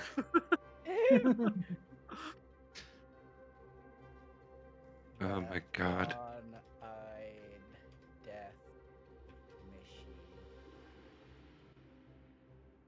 Well, that's some information actually. It could be handy. Well, thank you for your time. I'll go and have some conversation with these ants. Oh, Vina just gets quest given to her. Bye, Bug! Bye, Look, Bug. look, if there's any character that is like perfectly Yes. willing to go along with this, it's Alvin. So I guess I'm gonna walk over to this colony of ants in the wall. Are they like Sure. normal-sized ants? You don't know as you get there. It's like maybe like a 10-minute walk to you, but you realize from the perspective of the locust, it's probably like an hour or two journey. I can see him from the 10-minute walk, probably. So. Okay, they are hitting. One second. Let me throw a stealth check on the ants. I just have to quickly grab something. Where the hell did I put it? I do have the telescopic vision still, if it helps, where it even sees like fine detail from a significant distance. Yeah, but you can't see in rocks. They're in the cracks. That's what I was curious. I think I If passed. only you had the eyes of minute I seeing. think you did. I think you see it. I Um, do have eyes of minute seeing, actually. That's what my eyes do. They have that ability within 100 feet. Oh, I thought you were talking about the mile thing. Yeah, that's the same thing. It's the same ability. Ah, right. The eagle eyes are really good. Oh god, we're all gonna end up in combat, but it's all gonna be weird ones. As you glance over, you're not quite sure how you didn't recognize them at first. Probably because the two outside the crack. And this is quite like a decent sized like little crack in the wall. Maybe like a foot or two wide. But standing just outside the crack are these what can only be described as cat-sized I was ants. thinking about the size of a cat. It's like, that's pretty big. As they and it's because they're just standing perfectly still. They like blend in with the the dirt and the rock behind them. They've got like a slight bluish tint to their shells. Do ants have shells? Exoskeletons? I don't know. They have Carapace. skeletons, so Yeah. it's pretty much a shell. I was Um, actually imagining blue as well. That's kind of worrying. Like, I'm picturing these things, and you're describing exactly what my mind's eye cooked up, which is horrifying. but a nice dusty blue that fits in with the surrounding terrain. Yep. Those But, damn the- camouflage soldier ants. Yeah, they are they're like 10 to 20 times the size of the locust. What would you like to do? Well, they're just sitting there, right? Is there any activity of other ants in and around that crack, or are they just the soldier ones that standing guard? essentially? Currently, there's just two soldier, one standing guard. How long are you watching them? Just for like it'd be for like a minute or two. For a minute or two, nothing happens. There's no like bustle or hustle activity happening. If there is any activity, it will probably be sparse, and you'll have to wait a while.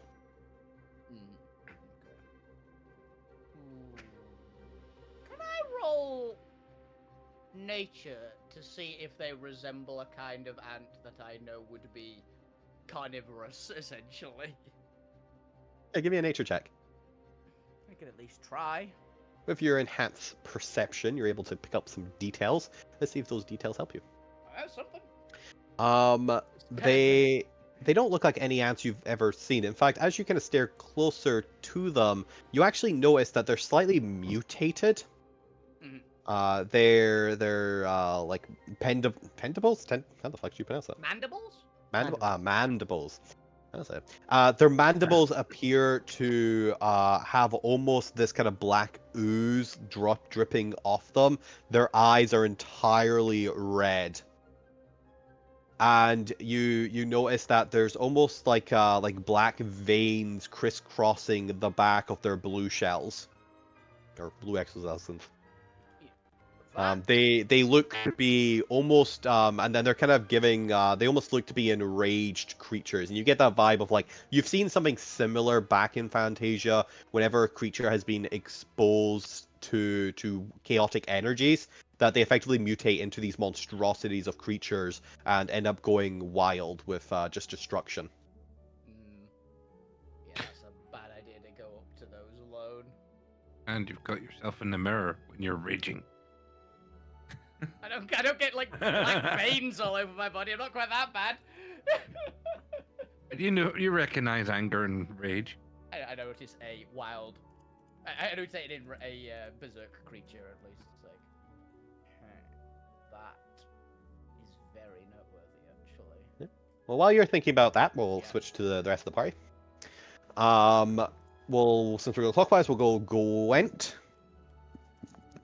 I think is there just one area? One second, I need to double check that I did only have one area in here. Not you, where did I put it here? Yeah, okay, so it's just this area counts all as one. Okay, Gwent, similar question to yourself. How are you going about investigating the little craters here? Are you focusing on anything in particular? Are you focusing on the arcane? Are you focusing on the natural? What are you looking for? Well, I'm wandering around first to see if I can see any undisturbed places, and then I'm going to ritually cast Commune with City. So there are several undisturbed kind of building apartment blocks. It doesn't look like this place is leveled all of it. It seems to be kind of almost random and sporadic. With obviously the three larger craters as you can see on the map, but there are entire building blocks that, while deserted and kind of just decayed naturally, they have not seen an explosion themselves. Okay. What does Commune with City do? I think it pretty much is exactly commune with nature. It's just Commune works but with City. works with cities instead of what mine does, which I'm honestly gonna do mine next. That's what my verdict. So, All right, what 3 facts would you like to know? Well, firstly, I want to see if there's any intelligent creatures in the 1 mile around me. Nope, none. Well, the at all. party's here, so no. Well, no, no. exactly. Well, just to see if people are hiding is worth a check. I'm gonna go with no. I was only planning on having animals in the nature thing, and those don't really count as intelligence. So We've already got grasshoppers. there's no creatures of high level sentience in the area. If I'll recall that later if I So he's decide to picked up throw the an party. animal in there that has a weirdly high intelligence. Hilariously, that means that great eagles aren't here because they're more intelligent than Alvina. Wait, what is actually any intelligent creatures? How far is that? Is that a mile? A mile. 1 mile. Fuck, how big did I make the nest? It's supposed to be the size of a city district. 1 mile's probably pretty decent. He's also on the closer side, so you might catch anything in like these 2 zones. Yeah, I was just thinking that. I'm gonna do the surrounding zone. There's nothing of intelligence in your zone. However, over in the central zone, you get the ping of a highly intelligent creatures. It takes you a second. It's Plural. actually, it seems to be both. It is both plural and singular simultaneously. Almost like a hive mind. That's exactly what I was going Yeah. to say. That is concerning. Yeah. Oh no, he's found Randy, and Randy's found him. Randy I'm dies. I'm It's on the morrow. I'm actually No. wondering if it's another ant colony.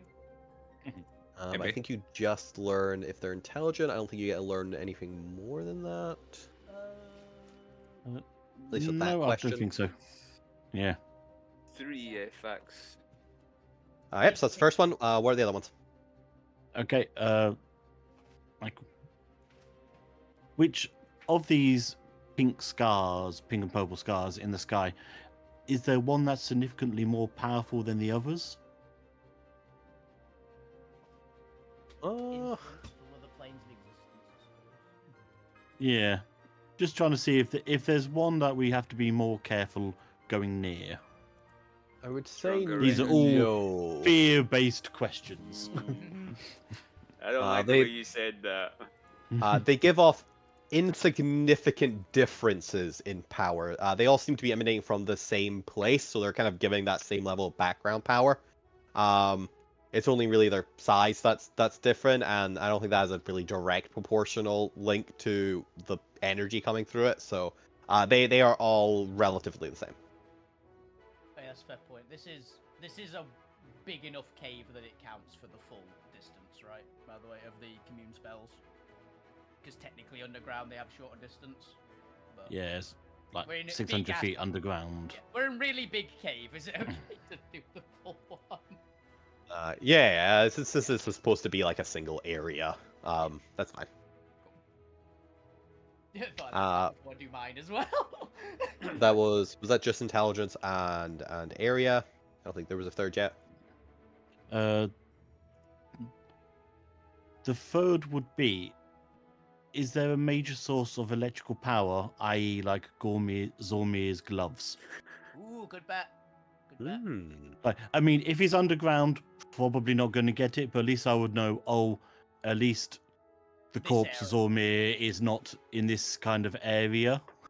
Good bet. So I'm gonna go with just power sources in general. Yeah. Just I feel like that gives enough information to make it interesting. Obviously, the temporal tears are giving off a energy source because they are emanating temporal radiance. However,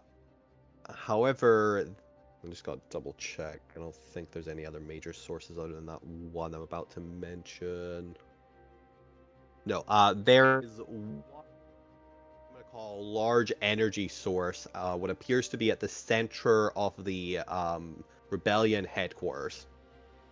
Okay, so maybe something important survived. One of the big blocks of Arcanite that I think we saw probably. But I'm assuming Yeah. just from the wording of the question, you just get to know that there is a major source of energy. So Yeah. For that, I'm just gonna say it's magical energy. I'll give you the source type. Something worth investigating is up there. But there's nothing major from the rest of the city other than like the temporal tears above it. But those are more background energy.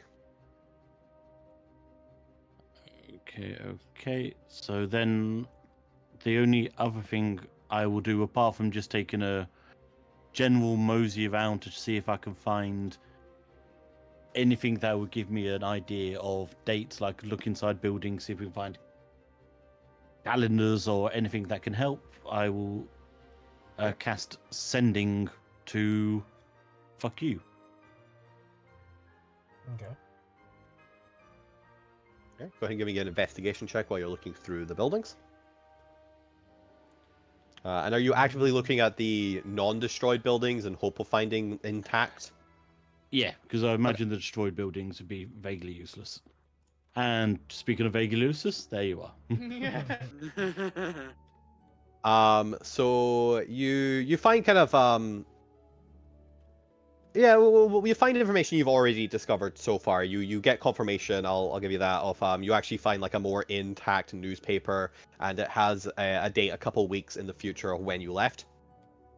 Nothing of particular note to it. It's just kind of rambling about the goings on, mentioning that like they're still taking new recruits for the paladins that are being just recently created. Like there's a call for people who want to go join the Golden Hearts that, hey, if you actually want to use your paladin powers, come join us. We're still giving out additional training, etc. Also kind of a warning of, make sure you're using your powers responsibly. Yeah, I'm gonna stick it in my pouch just so I have the newspaper with me to show when eventually we get back to when important. Kind of as you're used to, you also notice that the newspaper is entirely focused on internal kind of events. There's actually no information about external, but you're familiar with that Bastion deliberately kind of does like a Basing say thing of there isn't a war outside Bastion. You don't need to know about that. No, don't think about it. That's just going to make you depressed. Propaganda. Yeah. It's like everything's fine. Maybe like a small section about heroes of the Gauntlet and Divinity escapade still mysteriously missing. Yeah. Like we're not missing. Just a We're just a here. little picture of like the couple of us on the end of the Gauntlet's rise. bit. Yeah, Mhm. they've used those photos. Yeah. But it does confirm that whatever did happen wasn't a kind of drawn out thing enough that a newspaper article made thingy about it. It wasn't like, they were discussing like an ongoing war, an invasion, or something like that. Whatever happened clearly happened quite rapidly, or without the ability to print news about it. That's something. But yeah, what are you doing with your sending spell? To fuck you. Fuck you. There is a potential hive mind intelligent near you, near purple tear. Be careful. Don't blow it up. Or blow it up. Warn the others if you can. And that's 25. Nice. Speaking of which, we'll let's go through the point first. Actually, point. What are you up to? So I'm mostly trying to kind of work out what happened first. So trying to get a timeline of events of disaster. The egg or the chicken? The egg, definitely. Since you're an artificer, you will have the necessary equipment to kind of analyze the radioactivity of the arcane particles in the air. I'm doing ballistics, essentially. But this is mostly. Are you trying to get to multiple like locations as close as you can, or Yeah. Yes. If how are you traveling? Are you doing this all on foot, or are you bringing out like any sort of equipment to help you move faster? I'll probably be doing it on foot until saving the fly for when it's an emergency. Okay, so we'll say you're kind of restricted to like just the central plateau. You can start moving south and maybe eventually meet up with Fukyu and continue for the other two. Your fly's once per day, isn't it? Yeah, exactly. Yeah, worth saving. Save it in case there's an emergency. In case you need to fly. Yeah. All right. Go ahead and give me an Arcana check or investigation, your choice. I am much better at Arcana. Both apply. Both are technically the same. That. Actually, do you have proficiency in both? Arcana, yes. 26. Investigation, no. Okay. I'm technically supposed to reward dual things where they overlap, so you would have gotten advantage, but unfortunately you don't have investigation. So this is just Arcana a flat again. roll. If they came in the wrong order, I'm assuming. Yeah, I'm they came in the assuming wrong you order. weren't destinying the 26 into a 30. No. Yeah, just need the nat one. Yeah. Alterra. So, Okay. yeah. Then yeah, you start taking sample sizes off of the larger hole, and then the kind of second hole that's over here, and eventually start working your way down towards Fukyu to start taking measures of the second ones. You kind of get information you have also already gleamed off. These are definitely arcane in nature. For the central one above the train station, you actually notice that there are several points of origin for this one.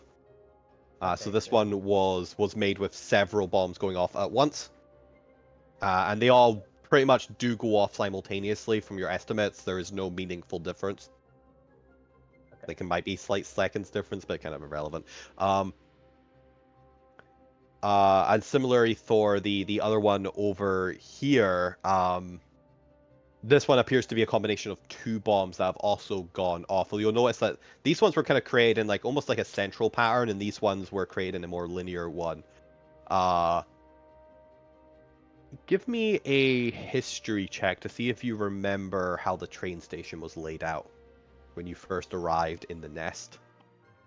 That looks like a no. No, 11's still a positive check. You remember that this part here is there as the trains are coming in, there is almost like building like office blocks built atop it, where the train station central kind of like offices are for the conductors' rooms. Effectively, like the switching and like the board system is to monitor the entire system. You notice that it has been the bombs seem to have been deliberately placed to maximize the destruction of operations for the train station. Okay, so I feel it's a distraction so we can do stuff with the train station, or we don't want the trains running so people can evacuate. What you know is that they've deliberately targeted the offices, so the like main command center of the train network. And they have deliberately destroyed the like major switching and like the rail system for the central of the train station. Are you willing to go and this is kind of what you're exploring, like around and in the netting. How deep do you want to get into the train station itself? Given that it's filled with lava and very uncomfortable. I can deal with uncomfortable at the point where I feel like it's going to start damaging me. So I can deal with heat. I'm not going to go actively swimming in lava. No, yeah. Go find Do me you if want do that. you want to do anything to get closer to the ground? Oh, I should also note is that the explosives seem to be lining the ceiling. That's also another major or Okay. relevant information. Um.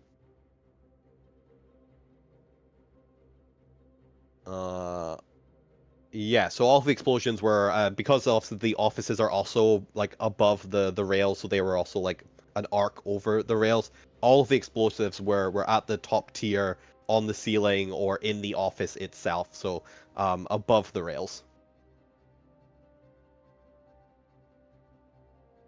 I can imagine a lot of them being like in the them placing bombs in the like up just above the trains where there's not that many people gonna look, right? Yeah, I was like, we met that Nagpa on a train. Exactly. Yeah. I feel like they're using the trains to load bombs. Yeah. That makes a lot of sense. And then, yeah, blow up the offices to cover their tracks. But you also get a rough idea of just arcane decay, because apparently arcane decay is now a thing. That it has been about 100 years since the bombs have gone off. There's actually quite like residual trace elements left. So it kind of lines up with the timeline you're already aware of when the city went to ruin. There. I will give you the timelines for the rest of them as you're making your way down later during the investigation. But is there anything you want to do particularly with the train station section before you start traveling south towards the commercial district? Just going to make a mental note of that's where the bombs were, and then yeah, travel south. Yeah, I if suppose there's you any signs they sort also of fused left, but I doubt it will be. yeah, you also get a rough idea of like these are. No, I suppose that's relevant. These appear. The point. Give me an insight check. Come on, point. You got this. See if I give you this extra piece of information. You have the knowledge for it. This is actually Nat more 20. to do with Nope. if you Nope. realize the significance. Nope. Apparently not. Okay. This I might do a check later on to see if you recall this. There's one extra piece of information that you have, but you haven't clicked it yet. Okay. That's like semi-relevant. It might be important, but it's something that the point is currently taking for granted. Oh, we're back to Chekhov's gun. Pretty much. But I'll just gotta play that there. But yeah, you start making your way south, and we head to Fukyu. Similar question, how would you like to go about investigating your area while being slightly distracted by gathering all your loot? I mean, that's his main focus. Are you deliberately going to the vault section then that you're aware of is where they keep some of the more like individual vaults for people? You're gonna break into the bank. You're going to the bank? Oh, if he knew where the bank was, he would definitely be heading for that. Okay, so as your previous loot, you've just picked that up as you're on your way to your bank. As you get to the bank itself, give me another investigation check. This time at disadvantage. Disadvantage Just be- investigation. What stuff besides loot do you find? 16's good. Yeah. 16. Okay, let's have a look here. 16 is above a medium. Roll me a d10. D10. Cool. No, that's You get beyond. 10 chunks of Arcanite of your choice. 4. 4. Do you know anything about meteorology? Have you got any Smith's proficiencies? Or any sort of metalworking or anything? No. Okay, so the extra information about the vault, unfortunately, you are not equipped to know. However, the loot part of the vault You're on. won't matter. I mean, he does have his thieves tool, so he could try breaking into it. This is more about understanding the evidence, but that requires a knowledge of how the vault system mechanically works with its metal. Right. Do you have the heat metal spell? That's not relevant. But for this one, you do happen to find, and how do I want to flavor this? How might this survive the explosion? Very sturdy vault. Very sturdy vault. It's the whole point of a vault. Like, maybe the vault broke around it, but like tanked most of whatever damaged it. I think it's more like explosion that's gonna happen with fuck you. Within. So it catches your eye off to the side, a little glint in the kind of the depth of the crater itself, like slightly up from the base. And you catch it somehow, just this tiniest little glint through a slight tear in a leather pouch. But by God, you catch that glint as you make your way down towards the half-buried leather pouch with the single little tear in it. And as you pull the pouch out and look inside, you find a single. Let's have two. You find two rings, and the rings have a slight amber. I think it'd be amber color.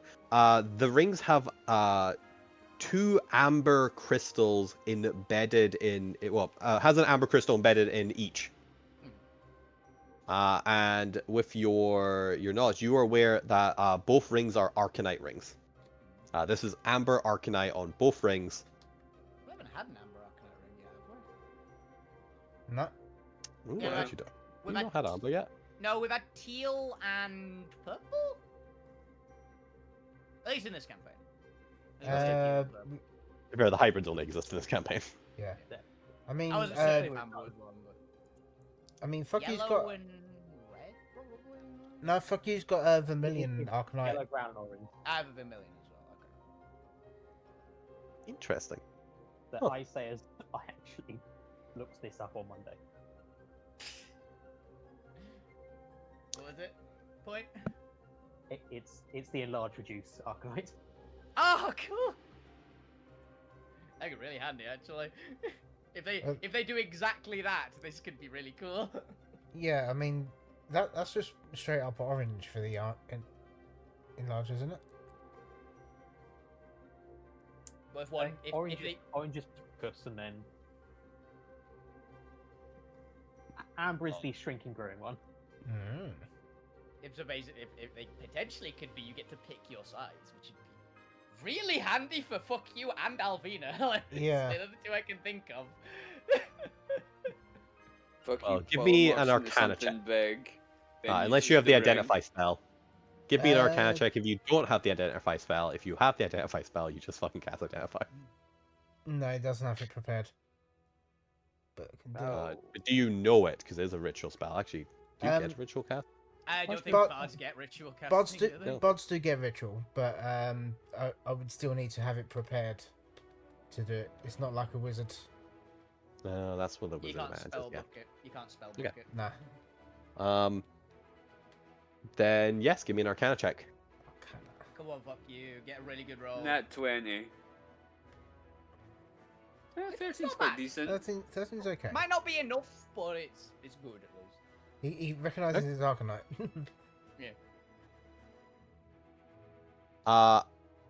As you play around with the rings, you accidentally activate one of them, Oh, yay. Okay. and it does unfortunately shrink or enlarge you.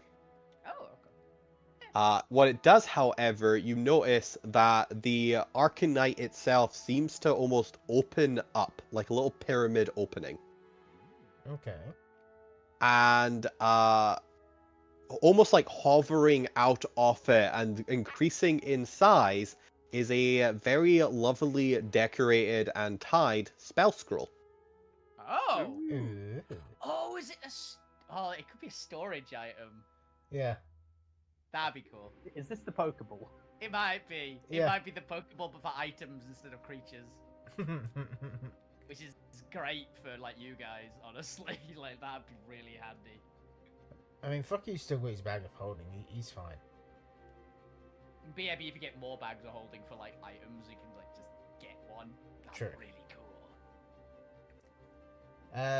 Yeah, fuck you, then take the spell scroll. What spell scroll is it? And yeah, just have a look over it, just see if you can recognize what it is. It's enlarge reduce. That'd be very funny.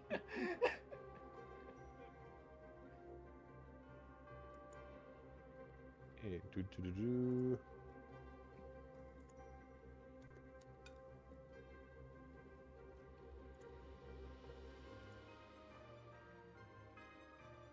Okay. So those two, yeah.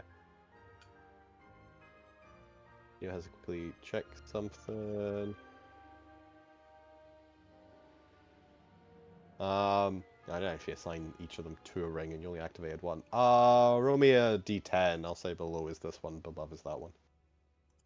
D10. See which one you get. Hi. 6. Okay. It is a scroll of planar binding. Ooh. Okay. That's cool. Would you like to try and activate the other one? Yeah, fuck you would try to replicate what he did with the other one. Roll me another Arcana check.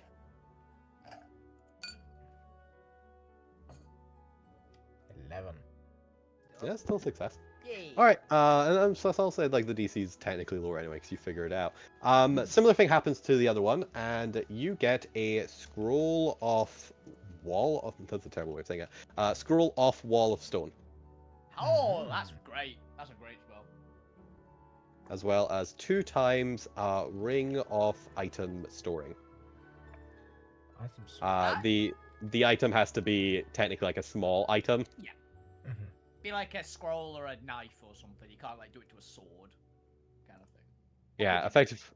I'm gonna say like has to be like a box-sized item, so it's effectively like a box container, but in a ring. Hey, handy. You need like a bigger amber crystal to store bigger things. Like an amulet one would maybe be able to put something bigger Yeah. in. It's large. Alvina can store snacks. Well, there's a hot dog in it. It's a thermoflask, but on hands. Yes, these are 2 amber rings small. That's really cool. Cool. If you give it to one of your artificery friends, they can tell you that amber arcanite is the magnifying arcanite. It is a combination of orange, yellow, and brown arcanite, and it can increase and decrease the relative size of objects and effects. Yeah, Cool. large use about That might be very handy for your Pokeball thing. So it's kind of handy we got 2, honestly. Mm. Yeah. It's my immediate thought. Like, we have 1 to actually have for the item. We have the other one to give to point for Pokeball Yeah. Shenanigans. Yeah, fuck you's just gonna dig around, pry open any other, like, vaults. See if you can find anything else. You attempt to, but one of the things you also notice is that while you occasionally come across very like fragments of it, there are no large pieces of metal. And in fact, the fact that these rings survived might have just been due to how small they were. Okay. Whatever destroyed this place or this area really took everything with it. There's barely any ruin here. Any other details would require you to have a higher proficiency in mythology to actually do like more analytical studies of the area. I have an idea. Someone might have put some. Because it's a bank, right? This would be one of the areas where, or this would be the area where the vault is. My immediate thought is if someone put like a bunch of managed to get a bunch of like big powerful explosives into bank vaults and did it from the inside. Yeah, I'll say Fukyu has a natural proclivity to being aware of this, but the blast zone does appear to be centralized on the vaults. Okay. Only Fuki would notice that because they paid really close attention to exactly where the vaults were. And you know his propensity for explosives. But with that, we're going to take a quick break there because DM needs to go do war break stuff. And then we'll be back to Zormir. Zormir and the Noodle Crew. Noodle Crew. Are we ready, Noodle Crew? Yeah! Aye, aye, Captain. I can't hear you.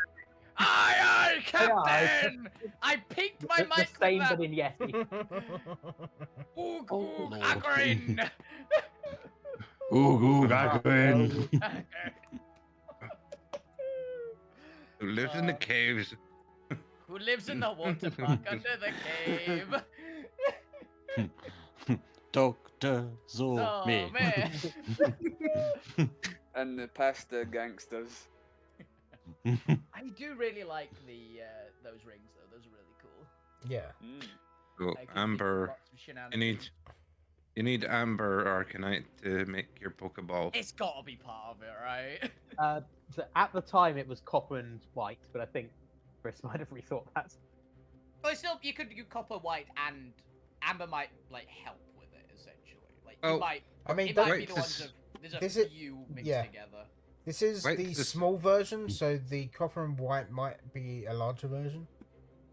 White is Yeah. sort of the circuit board arcanite, whereas copper is the Is the planar one. thinner one. It's pocket to pocket dimension.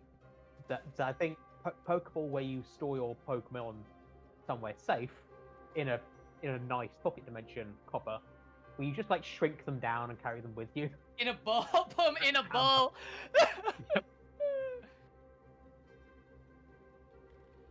We can make the Oh. inside nice. I just thought, It's- depending if we can get larger amounts of it, this amber arcanite, we could shrink the ship. That Yes. no, And that Vic- is actually kind of awesome in theory.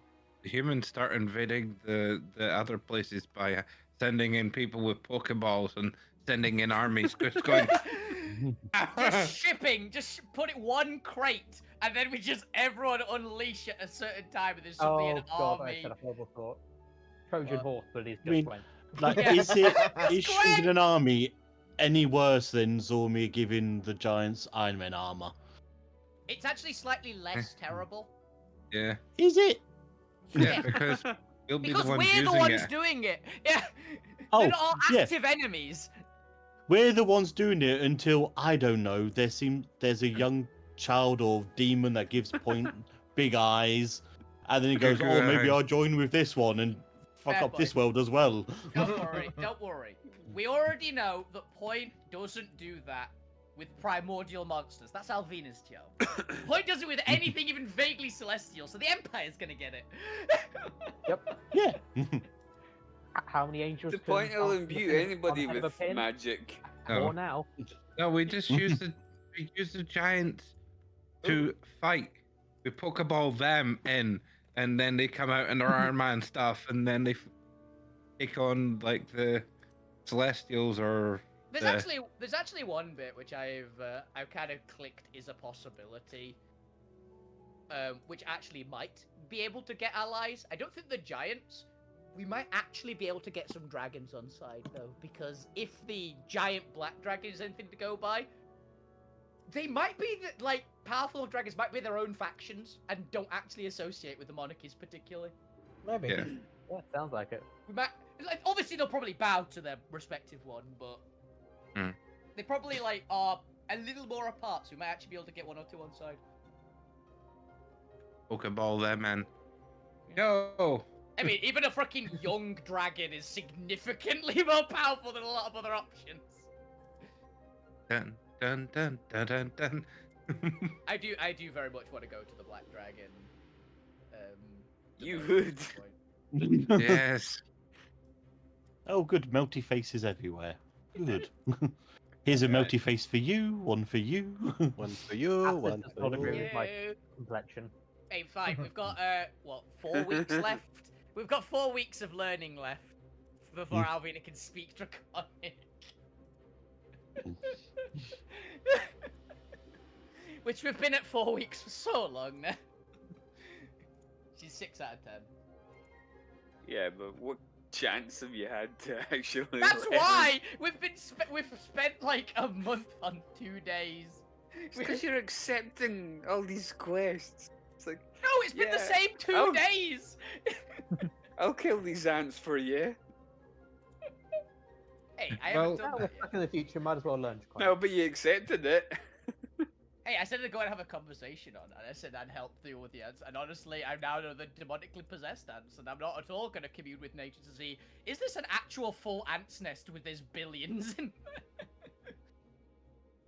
If there's like 10, I fancy my chances. If there's like a billion, I don't. You just need to fight the biggest one. Come on, Oh you yeah, can do it. ants are Yeah. very well known for letting people have access to the queen. That's one of the things they're best known for. Not at all Yeah. protective over their queen. That's an open door policy. Yeah. You just need to present yourself Hey, as you the touch door, queen. we open. Look, if we want. Look, I'm gonna be honest. As much as it would be very funny to have Alvina walk back with an army of demonic ants, I think Gwent might actually leave. If Alvina walks back with 1,000 demonic cat-sized ants, Nope, nope, nope. Nope. Gwent might just go, I am. I'm good, I'm done. That might be Everyone I roll. imagine you just walking out of the lava and all the ants come out. the ants are marching to Slide my it do, over. hurrah, hurrah. Oh, good. Everyone roll Right, initiative second. for both their Yeti and their own character. Okay. You'll notice that all your characters are in the bottom left screen. Well, I got a 22 for Alvina, and roll 1d20 plus 1. 4 for Udon. Fuck you. It's fine, Udon's near the back. Well, that's a 7 for 6. Gwen and a 16 for Orzu. 19 Of course, that Um, one's gonna be at the same stage of the and thing as me. for- You're practically my Yes. shadow. Together. Together. Okay, let's see, where am I? So it's Okay, way back there. yeah. Hey, That's good. your Yeti gets more of an initiative than you do. It's 6 for sober. I know. For Silva. And then what was Regu's one?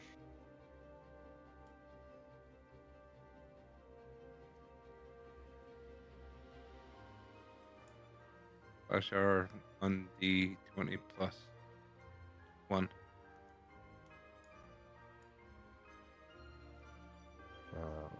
We're just I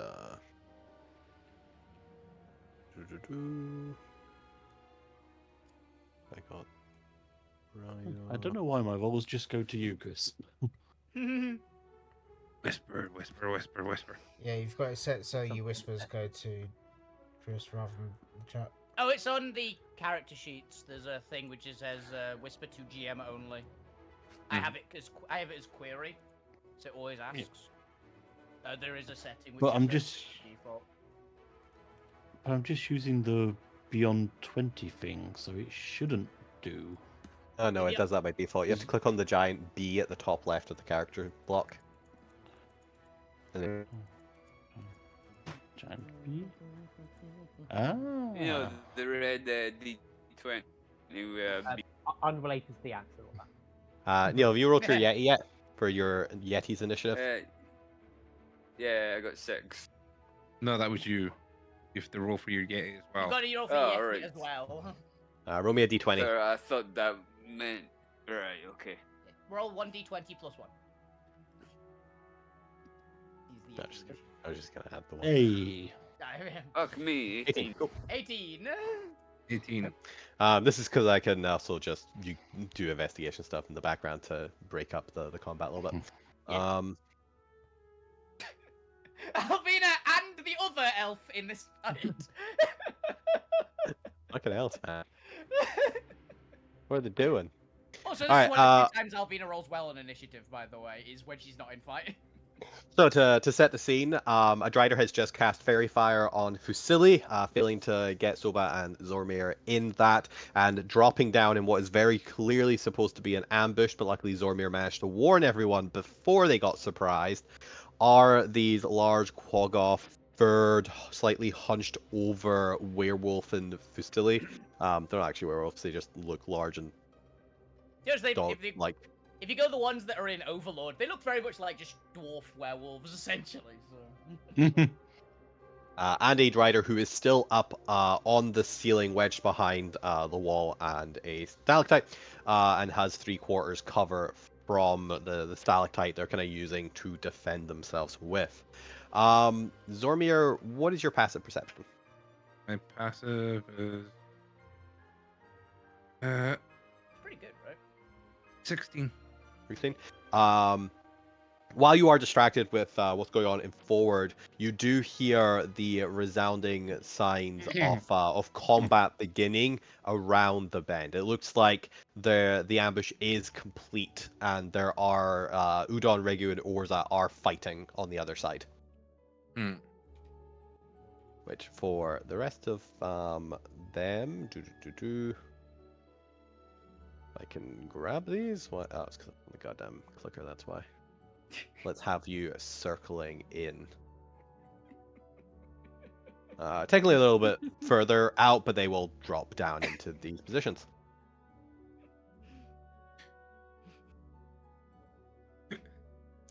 Alrighty then. Back in the nest, you have caught sight of the demonic ants guarding the crack in the wall. What is Alvina's next steps? Alvina's next step is, well, they are very much hostile. She would pretty much be then backing up a bit to, and then do commune with nature, which would be a fair while. Essentially, she'd ritual cast commune with nature to get a few questions. All right, we'll complete that next round then. So Yep. you do that. As we skip the Drider's turn, we are going to the Drider's turn. They have just done their action, so I'm not going to do another action since they started off the combat. But let me just double check if they had any bonus actions or anything, which I don't believe they do. I think their bonus action's a melee one, if they have one. I seem to really have something. Apparently they don't. Oh, fair enough. All right, well, that's just going to be their turn then. Okay. The point, you're making your way south to Fukyu. Are you heading to the explosion site to in the south there? I take it, or are you wanting to be up directly with Fukyu first? I'd probably be working my way along kind of the train line where I saw those explosives, assuming that does go that way. Well, it has to be on the surface because the train station is entirely filled with lava, as are the train lines themselves. Yeah, we're kind of following that along, kind of. But Yeah, I'm trying to trace where the fuse would have gone, essentially, or fuse would have come from. You do not believe there would have been a fuse. These seem to be arcane detonated. Okay. So they are inherently magical, which means they can also be ignited magically. Okay, would I know there's sort of a range on that sort of detonation? Ooh, you did roll really high. It would have to at least be planar.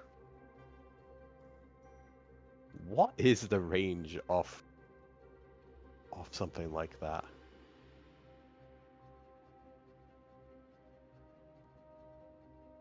If you were building it, the range could have been really large. Okay. To the point where the point with their super high arcana would be intelligent enough to create, because you went to Arcane Academy, to Arcane Academy. I flunked out. Yeah.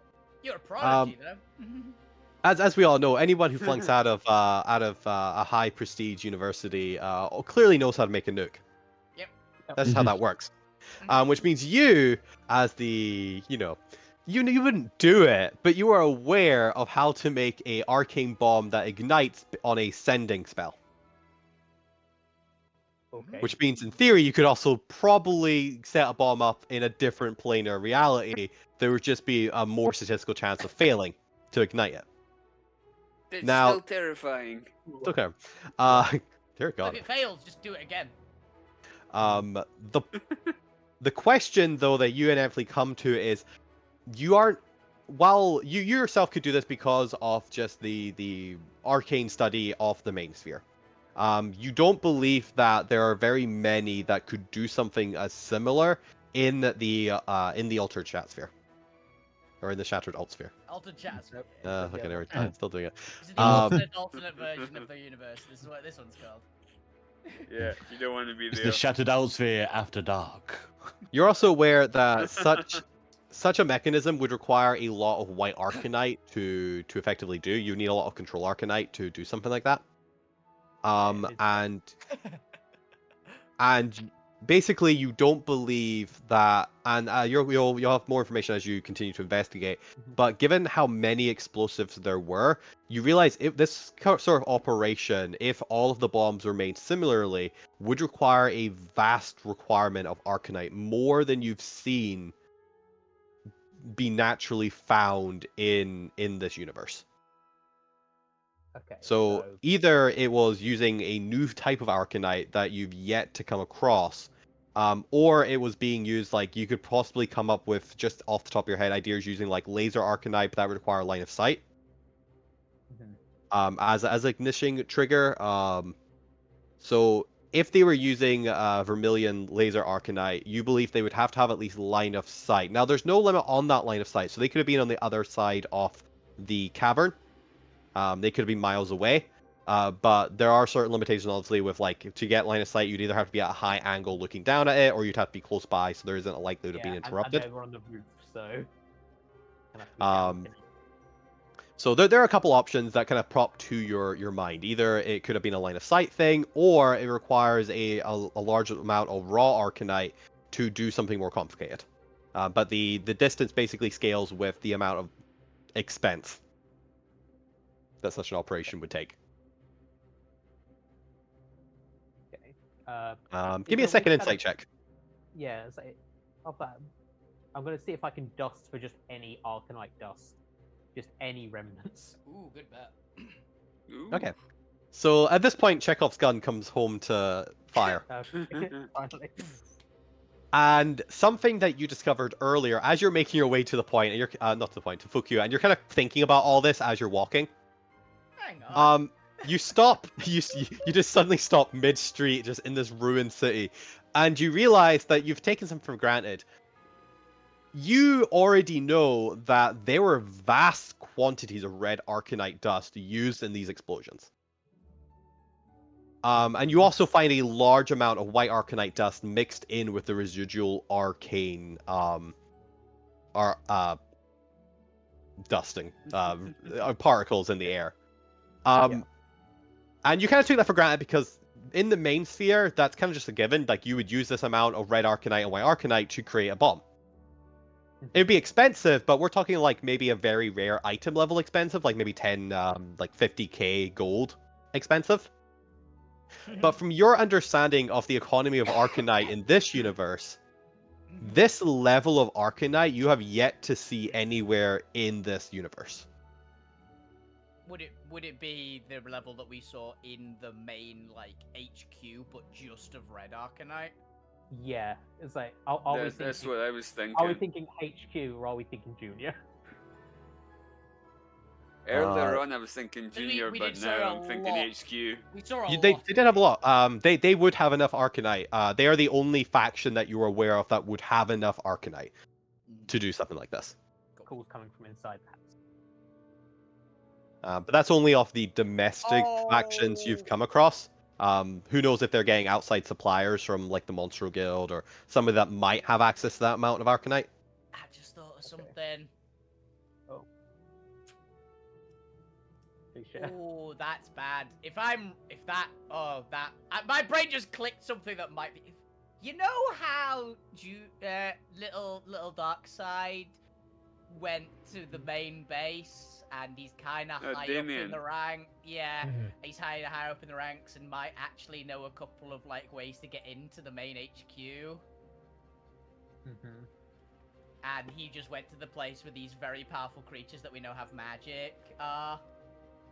Yeah. Yeah. Yeah. But with that, that's the point's turn. Having come to the realization that this is like clearly no cheap operation.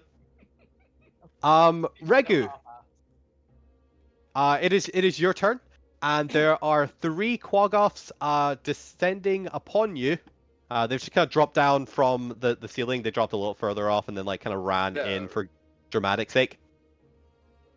But what would you like to do?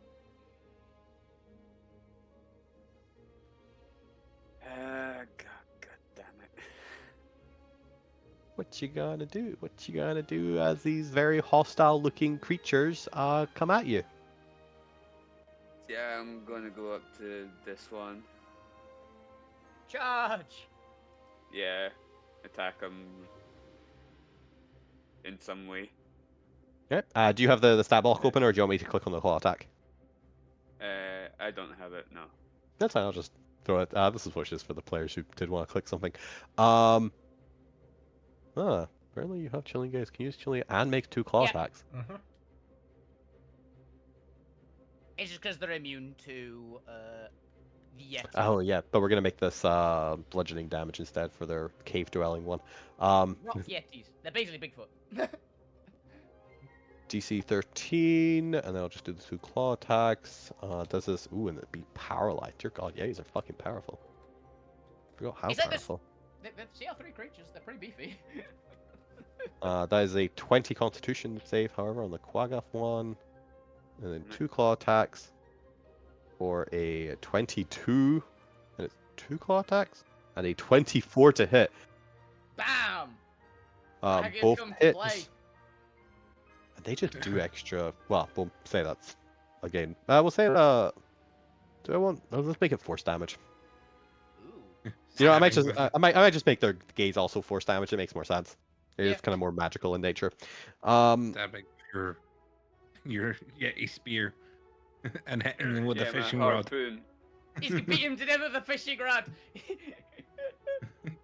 I've garroted them. Fishing line. You've got him on the hook and you're just swinging him into the ceiling. So you bloody this Quaggoth. Oh yeah. Yeah, he's powerful. Yeah, he's a very, very beefy creatures. Jesus Christ, fucking bloody man, one hit. And that was without him being paralyzed. Ridiculous. Yeah. But that's Regu's turn. Regu, she's fucking going at it, are you? Yep.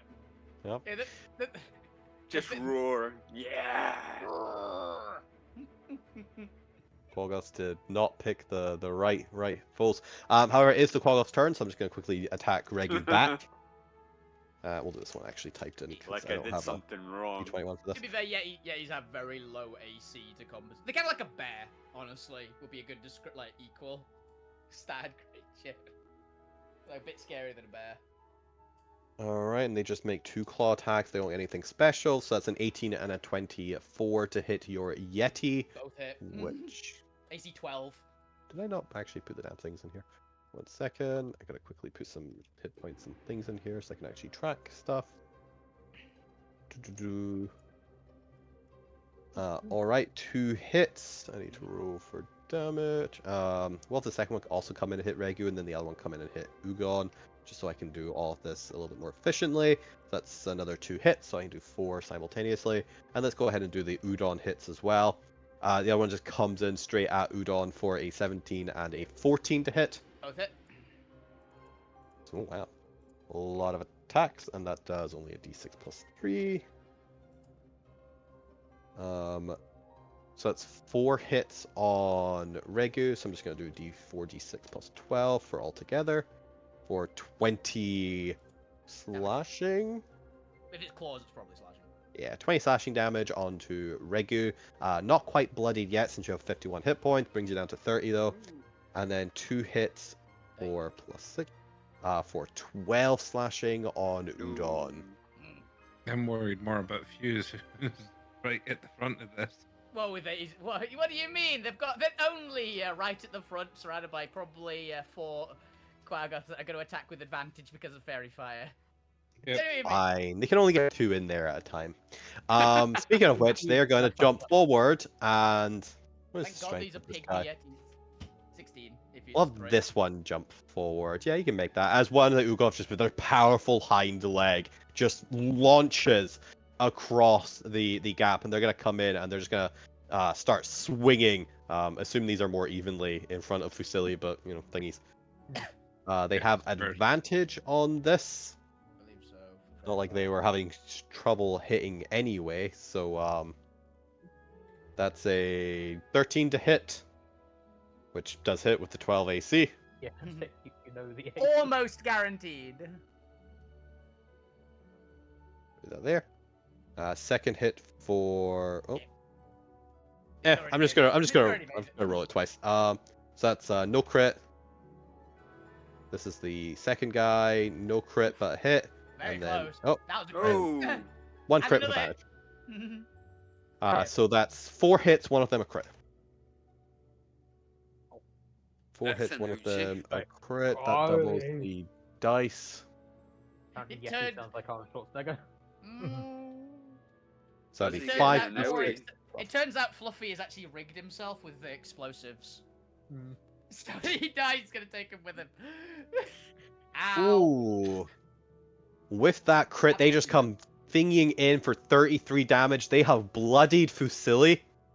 As these two Quaggoths are just tearing into them.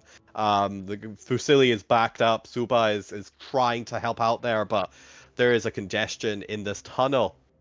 The other 2 are gonna kind of take up positions and kind of. They want to get in there, but they do recognize there just isn't enough space to jump in. Zormir, it is your turn. Fusili is not looking good. They are already bloodied, and they are still glowing.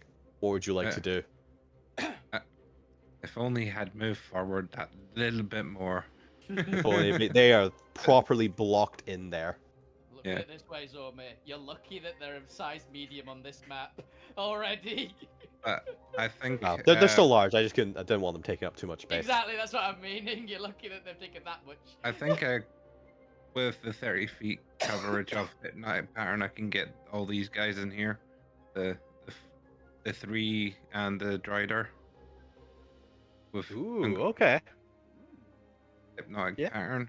You have enough line of sight that obviously you just need to be able to cast it, so that's fine. There's no need to worry about coverage or anything, so okay. And it's a wisdom saving go, and you said 3 of these guys, so You where can't they hit the bottom go? one that they don't know is there. No. Yeah, That's that's fine. So they have a +1 to all of these, so yeah, they all need to roll 17 or higher. The Dread, I think, has magic resistance. So 1, 2. This guy is getting like he is so in Fusili's face right now. He doesn't even see the lights wash over him. And then the Drider, wisdom saving throw. What do they have? They have a +2. I think they've got magic resistance though. If it's They have Fey Ancestry. oh, he's not This magic is the Is Hypnotic Power and Charming? Pretty sure Hypnotic Power and Charming is one of the charming ones. It's not Confusion. Yeah, there's very few that isn't charming. It's really useful. That's why Confusion's so good, because it's not a charm effect. Yeah. Hypnotic pattern 5e. They will have advantage. Charmed. Yep, charmed. So they have a +2 to this with advantage. So, but that is only a 13, and since Fairy Fire is concentration. Let me double quickly check that. Believe it is. Yep, it's concentration. And that would incapacitate them. They drop concentration if Fusili is no longer a glowing bulb. Right. With my movement, I want to push my way forward if I can. Ooh, I could say you can switch places with Suba this turn, but there's just no way for you to kind of move Suba back and get into their space, and then also move Fusili back and get into their space with one movement. They're too big. They're too big, and you're actually having to back out just to like get past them because they are technically a large creature, which means they're also. I'm gonna ignore the fact that they technically should be squashed in here, since they're already at disadvantage, but they are like taking up that whole space. I will say you can switch places with Suba. Would you like Suba to continue backwards? Yeah, I will basically indicate to them, fall back, and I'm going Just point backwards. as I move forward, I'm gonna use my bonus action and use my champion's challenge to anything within 30 feet to basically keep them all there. The Dried is just out. No. Yeah. Well, obviously he's not. But I don't know if it needs line of sight. I don't know. Unless it says it goes around cover, generally magic rule by default doesn't penetrate walls. Sure, you choose. Yes, I have to see them. Yeah. Oh, I can't quite see that one. I can see these two. Essentially, I'm trying to keep the one that's still, I know that's not affected by the hypnotic pattern. Yeah. What am I making? Am I doing saves or anything, or are they just? They make a Wisdom save, I think. on wisdom save. It's basically the same as what's it called? Compelled duel, but AOE. Yeah. Oh, the second guy, 21 again. Determined, that guy.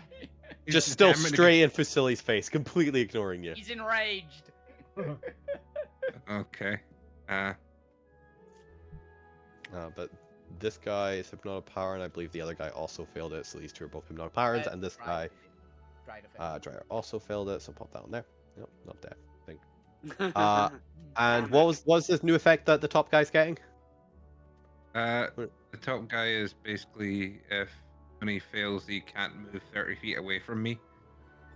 So, essentially, I'm blocking the door with him. Because anything has to. Isn't it also got disadvantage to attack anything that's not you? Is that part of Champion's Challenge? So? I think so.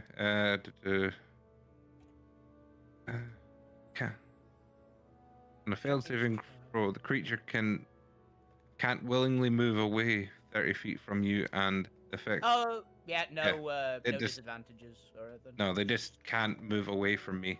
Yeah. So essentially, they can't move 30 feet away from me. So. Orzo, you have been zooming Zormir. It's your turn. Yeah, that's everything I can do. Movement. Orzo, you have been tasked by the great legendary savior himself to go and protect Rigu and Udon. But under your command, you are currently watching as Rigu and Udon have been besieged by these Quaggoths, and I believe one of them is already bloodied. Oh, not quite bloodied. They're damaged, but not bloody yet. What would you like to do, Orzo? Okay, well, I am doing a chilling gaze on that guy as I run up, and I'm going to barge past Udon and just jump on him and start clawing the shit out of him. I believe that was Constitution save, which is a 7. Hey, paralyzed. Fails, paralyzed. Paralyzed. And take some damage. Ooh, 3d6. Ooh. Not too 11 bad. damage, pretty good. Holy fuck. Okay. And then, It's a low save. It's a low save, but it hurts if it matters. yeah. Don't you Also, have Do you he's get not advantage on damaged. paralyzed? You have advantage, and if you hit the creature within 5 feet, it is a critical Crit. hit. So 17 for the first hit, and then... It just does critical damage. Oh, Oh, baby! it's a flat crit. It's a flat crit. Well, they both crit regardless. So go ahead and roll me another. Actually, just roll me another claw attack, and I'll just add on the damage. Okay. Let's have a look here. Let's do the first one. So that's 9 plus 11, so 20. I don't think it fucking matters. He has 14 hit points left, and then another 9 from that. And then what was this? Because I don't take the modifier, so that's 4 plus 2. With 5 hit points left, 4 plus 2 equals 6, minus 1. How do you, from full health, fucking destroy this Quaggoth? CR3 creature. Oh, God. CR1. I think. Like, like staring, chilling gaze in the eyes, and then just first rip through the throat, and then deeper through the throat as well. So it's just like a little flap of skin hanging off at the back. He's got. Right. He's Zarmer inspired right now. He's going for it. Paladin of Zormir!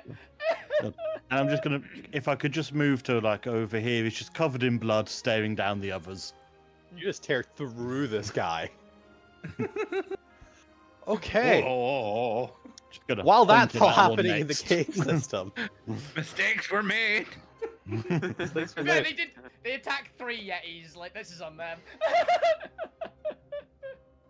Talking of mistakes, as we head back to the other party.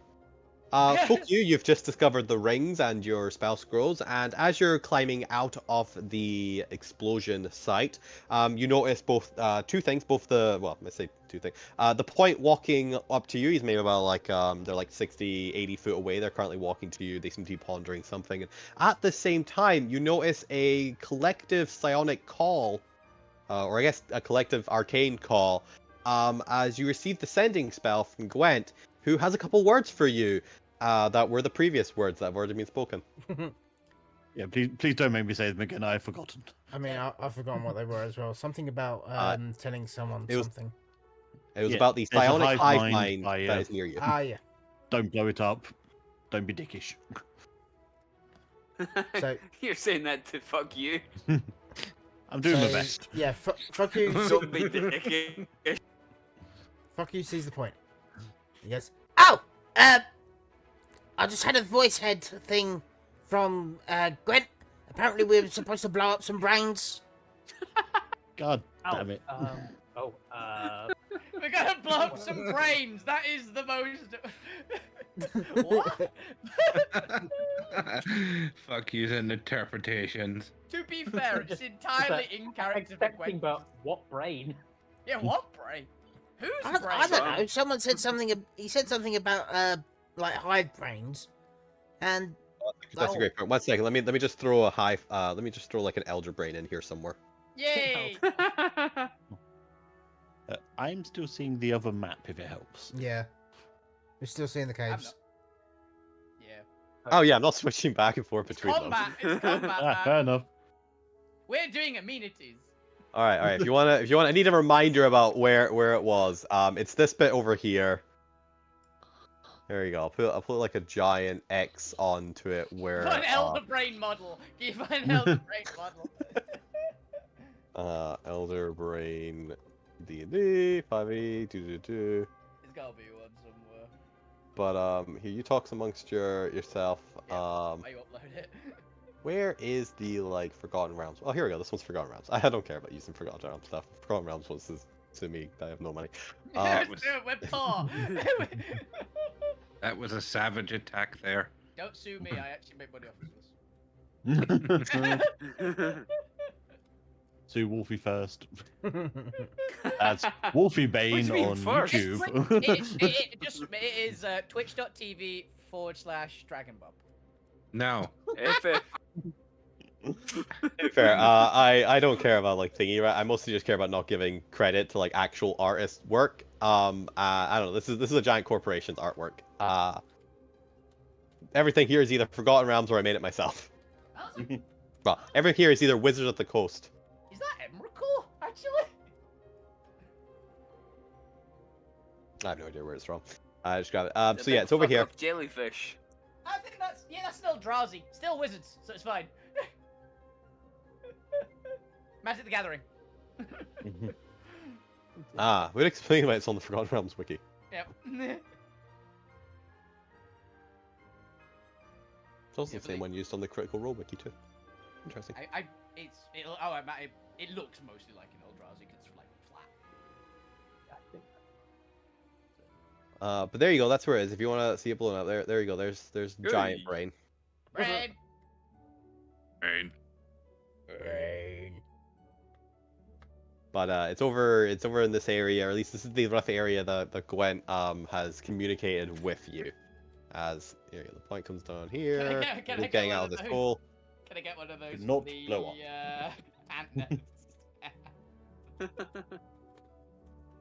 ant- Yeah, sure. Here you go. I think It might be a different type of hive mind, but it's giant demonic Okay. ants. It's close enough, right? It's actually good. It sounds like over here. There you But- go. I was just But it was the same hive mind. It could be the same hive mind, but it's like where the nests are at least.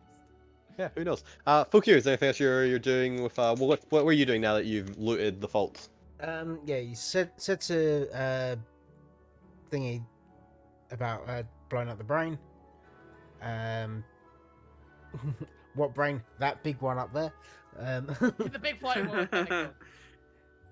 It's like, oh, only that one over there. It's gonna be great if we forget the reason why there are elder brains on this map, and we just go, wait, what? Yeah, Oh, and because- Lou's gonna get the blame. They will be here next week. Yeah. But yeah, rough direction of what are you guys doing next? Or what's Fukir particularly doing next? And I guess the point is or is not maybe be involved. I'm not sure then. You could take like an hour just to chat with shit, or just if the point wants to Bounce provide ideas off direction. you as well. But either way, I can let you think about that, Yeah. because that's happening in like just the day cycle. As we head back to the glorious map where Fusili is hopefully gonna get some revenge. Kill that berserk one. Because honestly, I think you need to kill that one, because that one's just nat 20ing everything. Yeah. Yeah. I The think it's bottom rolled one. three- Yeah, it's rolled 3 nat 20s so far. So... Okay. true. Well, attack that one. All right, you wanna roll your chilling gaze, or in this case, your I guess Yes, it needs to Ah. save against chilling. claustrophobic gaze. Rock gaze. Stony Is it- gaze. It's a 'cause it stony is- gaze.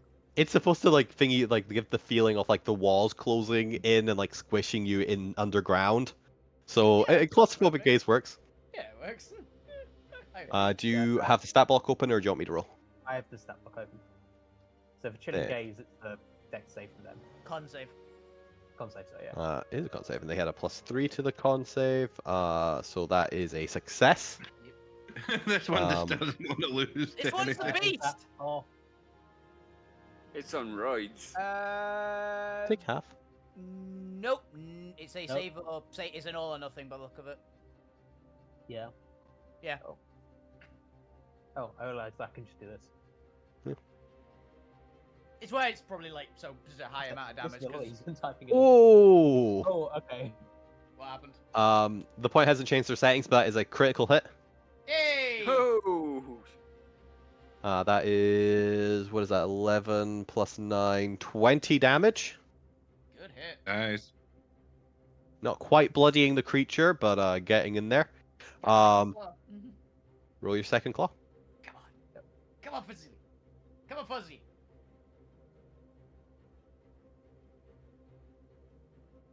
A 21 to hit, still hits with their 13 AC for another 6 damage. That does bloody the southern one. If Ozzy wants to move between me and And with me that, take the hit, I'll take the hit by using my destiny to interpose myself in any striking out against Fozzie. that's it. This isn't our goal. This is just a cosplayer with intention. I'm And I getting think behind for- Bob. And he said Fozzie was canonically about my size as well. He's the little one. Yep. Yeah, I'm the goblin yeti. So any 13 to hit Zormir. nope. Cool, misses. Straight up, no, you're no chance against that. Come on, Alright, try better. gonna take Fusili, over. you do have your movement if you want to move back to Soba. And you could probably like, no, I wouldn't really say you could squeeze Yeah, past yeah. Soba. You're both. No, I'm gonna stay here just behind Zormir. Just Okay. looking over the shoulder. Back on the map, Gwent, what are you doing with the rest of your day? You've spent the first half exploring apartments. What would you like to do with the second half? I am moving down to where the hive is, just mumbling, "Oh God, I said the word bomb. Of course he's gonna bomb it. Of He's gonna blow course. it up. Jesus You told him not to do something. Christ. You told him That not was- to. I can't believe I said bomb. Why did I Are say you bomb? moving at your full capabilities? Yeah, because I don't want to see an explosion of something that could help us. For any other character, I'd say you probably get there either mid or at the end of whatever shenanigans are about to happen, given how fucking fast Gwen is. If you are fully applying yourself and running, you'll probably get there in like a round or two after whatever shenanigans happen, I if am. any happen. Can I ask you just a DM question? For running over lava, how much damage would you take? A lot. There is rules for that. Well, yeah, but I have water walk. Let me just Yeah, check. that's Is lava, though. fire is lava water? Sorry, the Google says no. You can. Well, you said you can. It does say you can run on molten lava. You can run more lava. It just you take the full lava damage, so you take like Yes. 200 damage probably. Oh, By then the what's time. the point I of think running on it- lava then?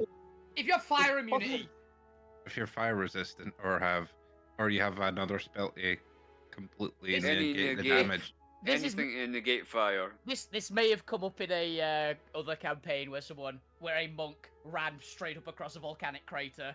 Mhm. You I will think take a lot of lava's damage. pretty thick. I think humans can run over lava. Yeah. You can. They just also catch fire. You have to do it very quickly, otherwise you will burn your feet off. But it is doable. But if you would like to take 50 fire damage, you can run across the lava. Yeah, Gwen would not. No. Yeah, it's like- Bye-bye, You high have, like, brain. 4 It's feet. your own fault. It's your own It's fault for fine. letting You can take the bridge. I'll take the bridge. Yeah, you take the bridge. Lou. Let's see. We're not entirely caught up to the timeline on Lou yet. Lou reappears after they've done their investigation.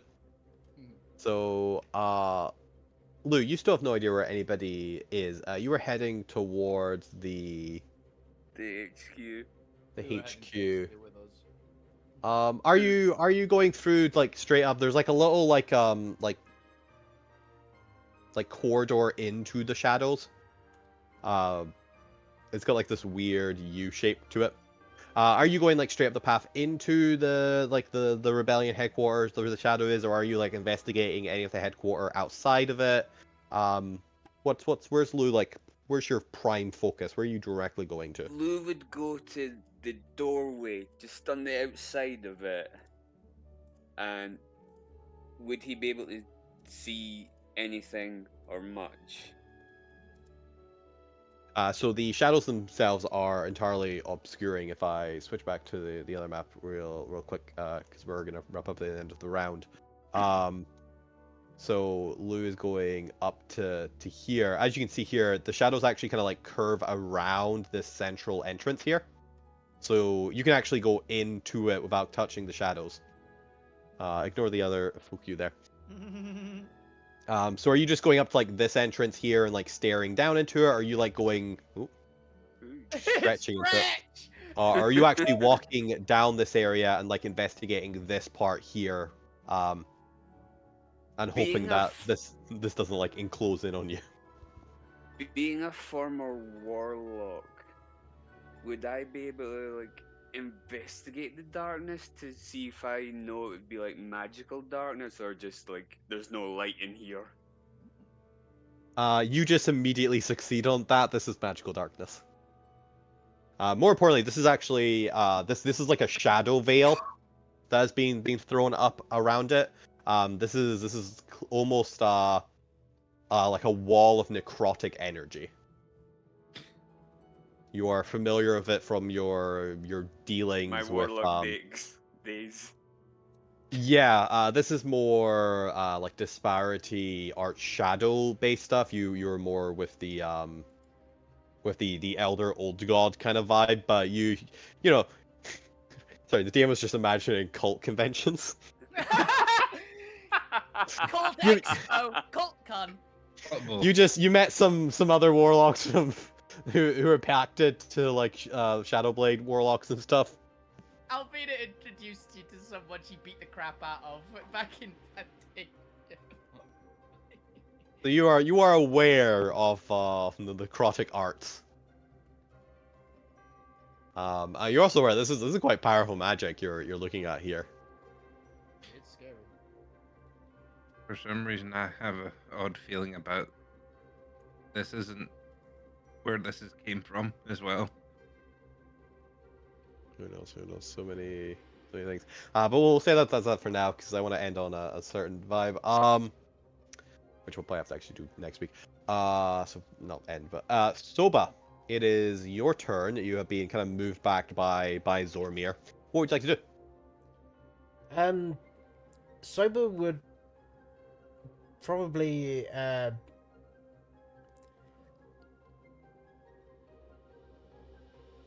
move back towards the other members of the party.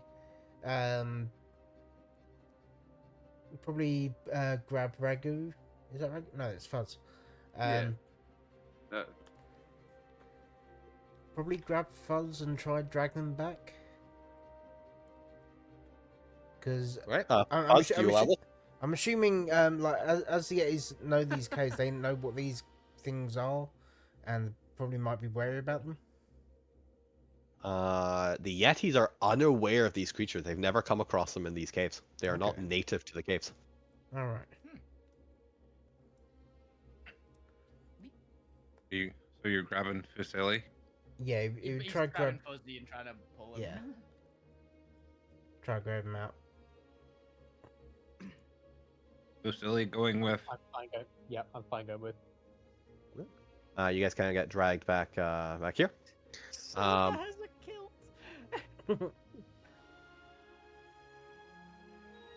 I'm gonna have to upload new character sprites for them next week. I'm already gonna make the tokens. So. Oh my god, you actually managed to get a hook hand from There is a hook hand one. Yeah, I was going. Well, I know that there is a actual Yes, hook hand. I was trying to get an actual sickle built into his arm, but they wouldn't have that.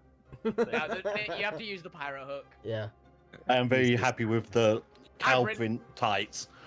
I really, really like Udon. Like, he looks great. I'm working on Ragu right now. He I'm looks glad you guys have really taken to these Yetis. It's not like Spin off, spin off, spin off. That's not the like next they're one about shot to when, all die. when two people have to miss. These Yetis that only exist in a temporary future timeline that may be erased. Yeah. And we will remember them. Well, Zormir will remember them at least. Oh Yeah. my Like God. a fever dream. All right, Udon, it's your turn. What would you like to do? Well, Udon's going to step to here, try and do paralyzing gaze on that one, which is the only one that hasn't had it happen yet. Fair. Yay! So, Roll with advantage and Revenge. with crits. also, takes 10 force damage from the paralyzed damage as well. This guy's so fucked. That is. Okay. I do not have.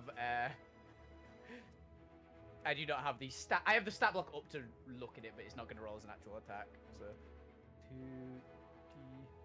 2d20, and then it's Oh, 6. 6. Ooh. So it is not a natural 20, but it is a 25. Yeah, it hits. I can't remember how you do crit damage in this one. Is it? You double dice. Go. It's basically 4d6. Because they don't have resistances or anything, right? No. 4d6 plus 4.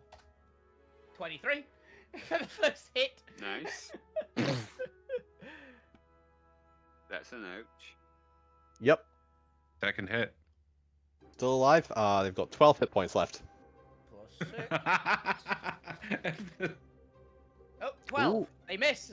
He actually misses With a that one. 13 AC, it just misses. Well, this guy gets to live another. I mean, he's still paralyzed. Yeah, it gets picked up and just smashed into the floor, I imagine. All right. Udon is there. Can't remember up there. Stand by side with Ragu.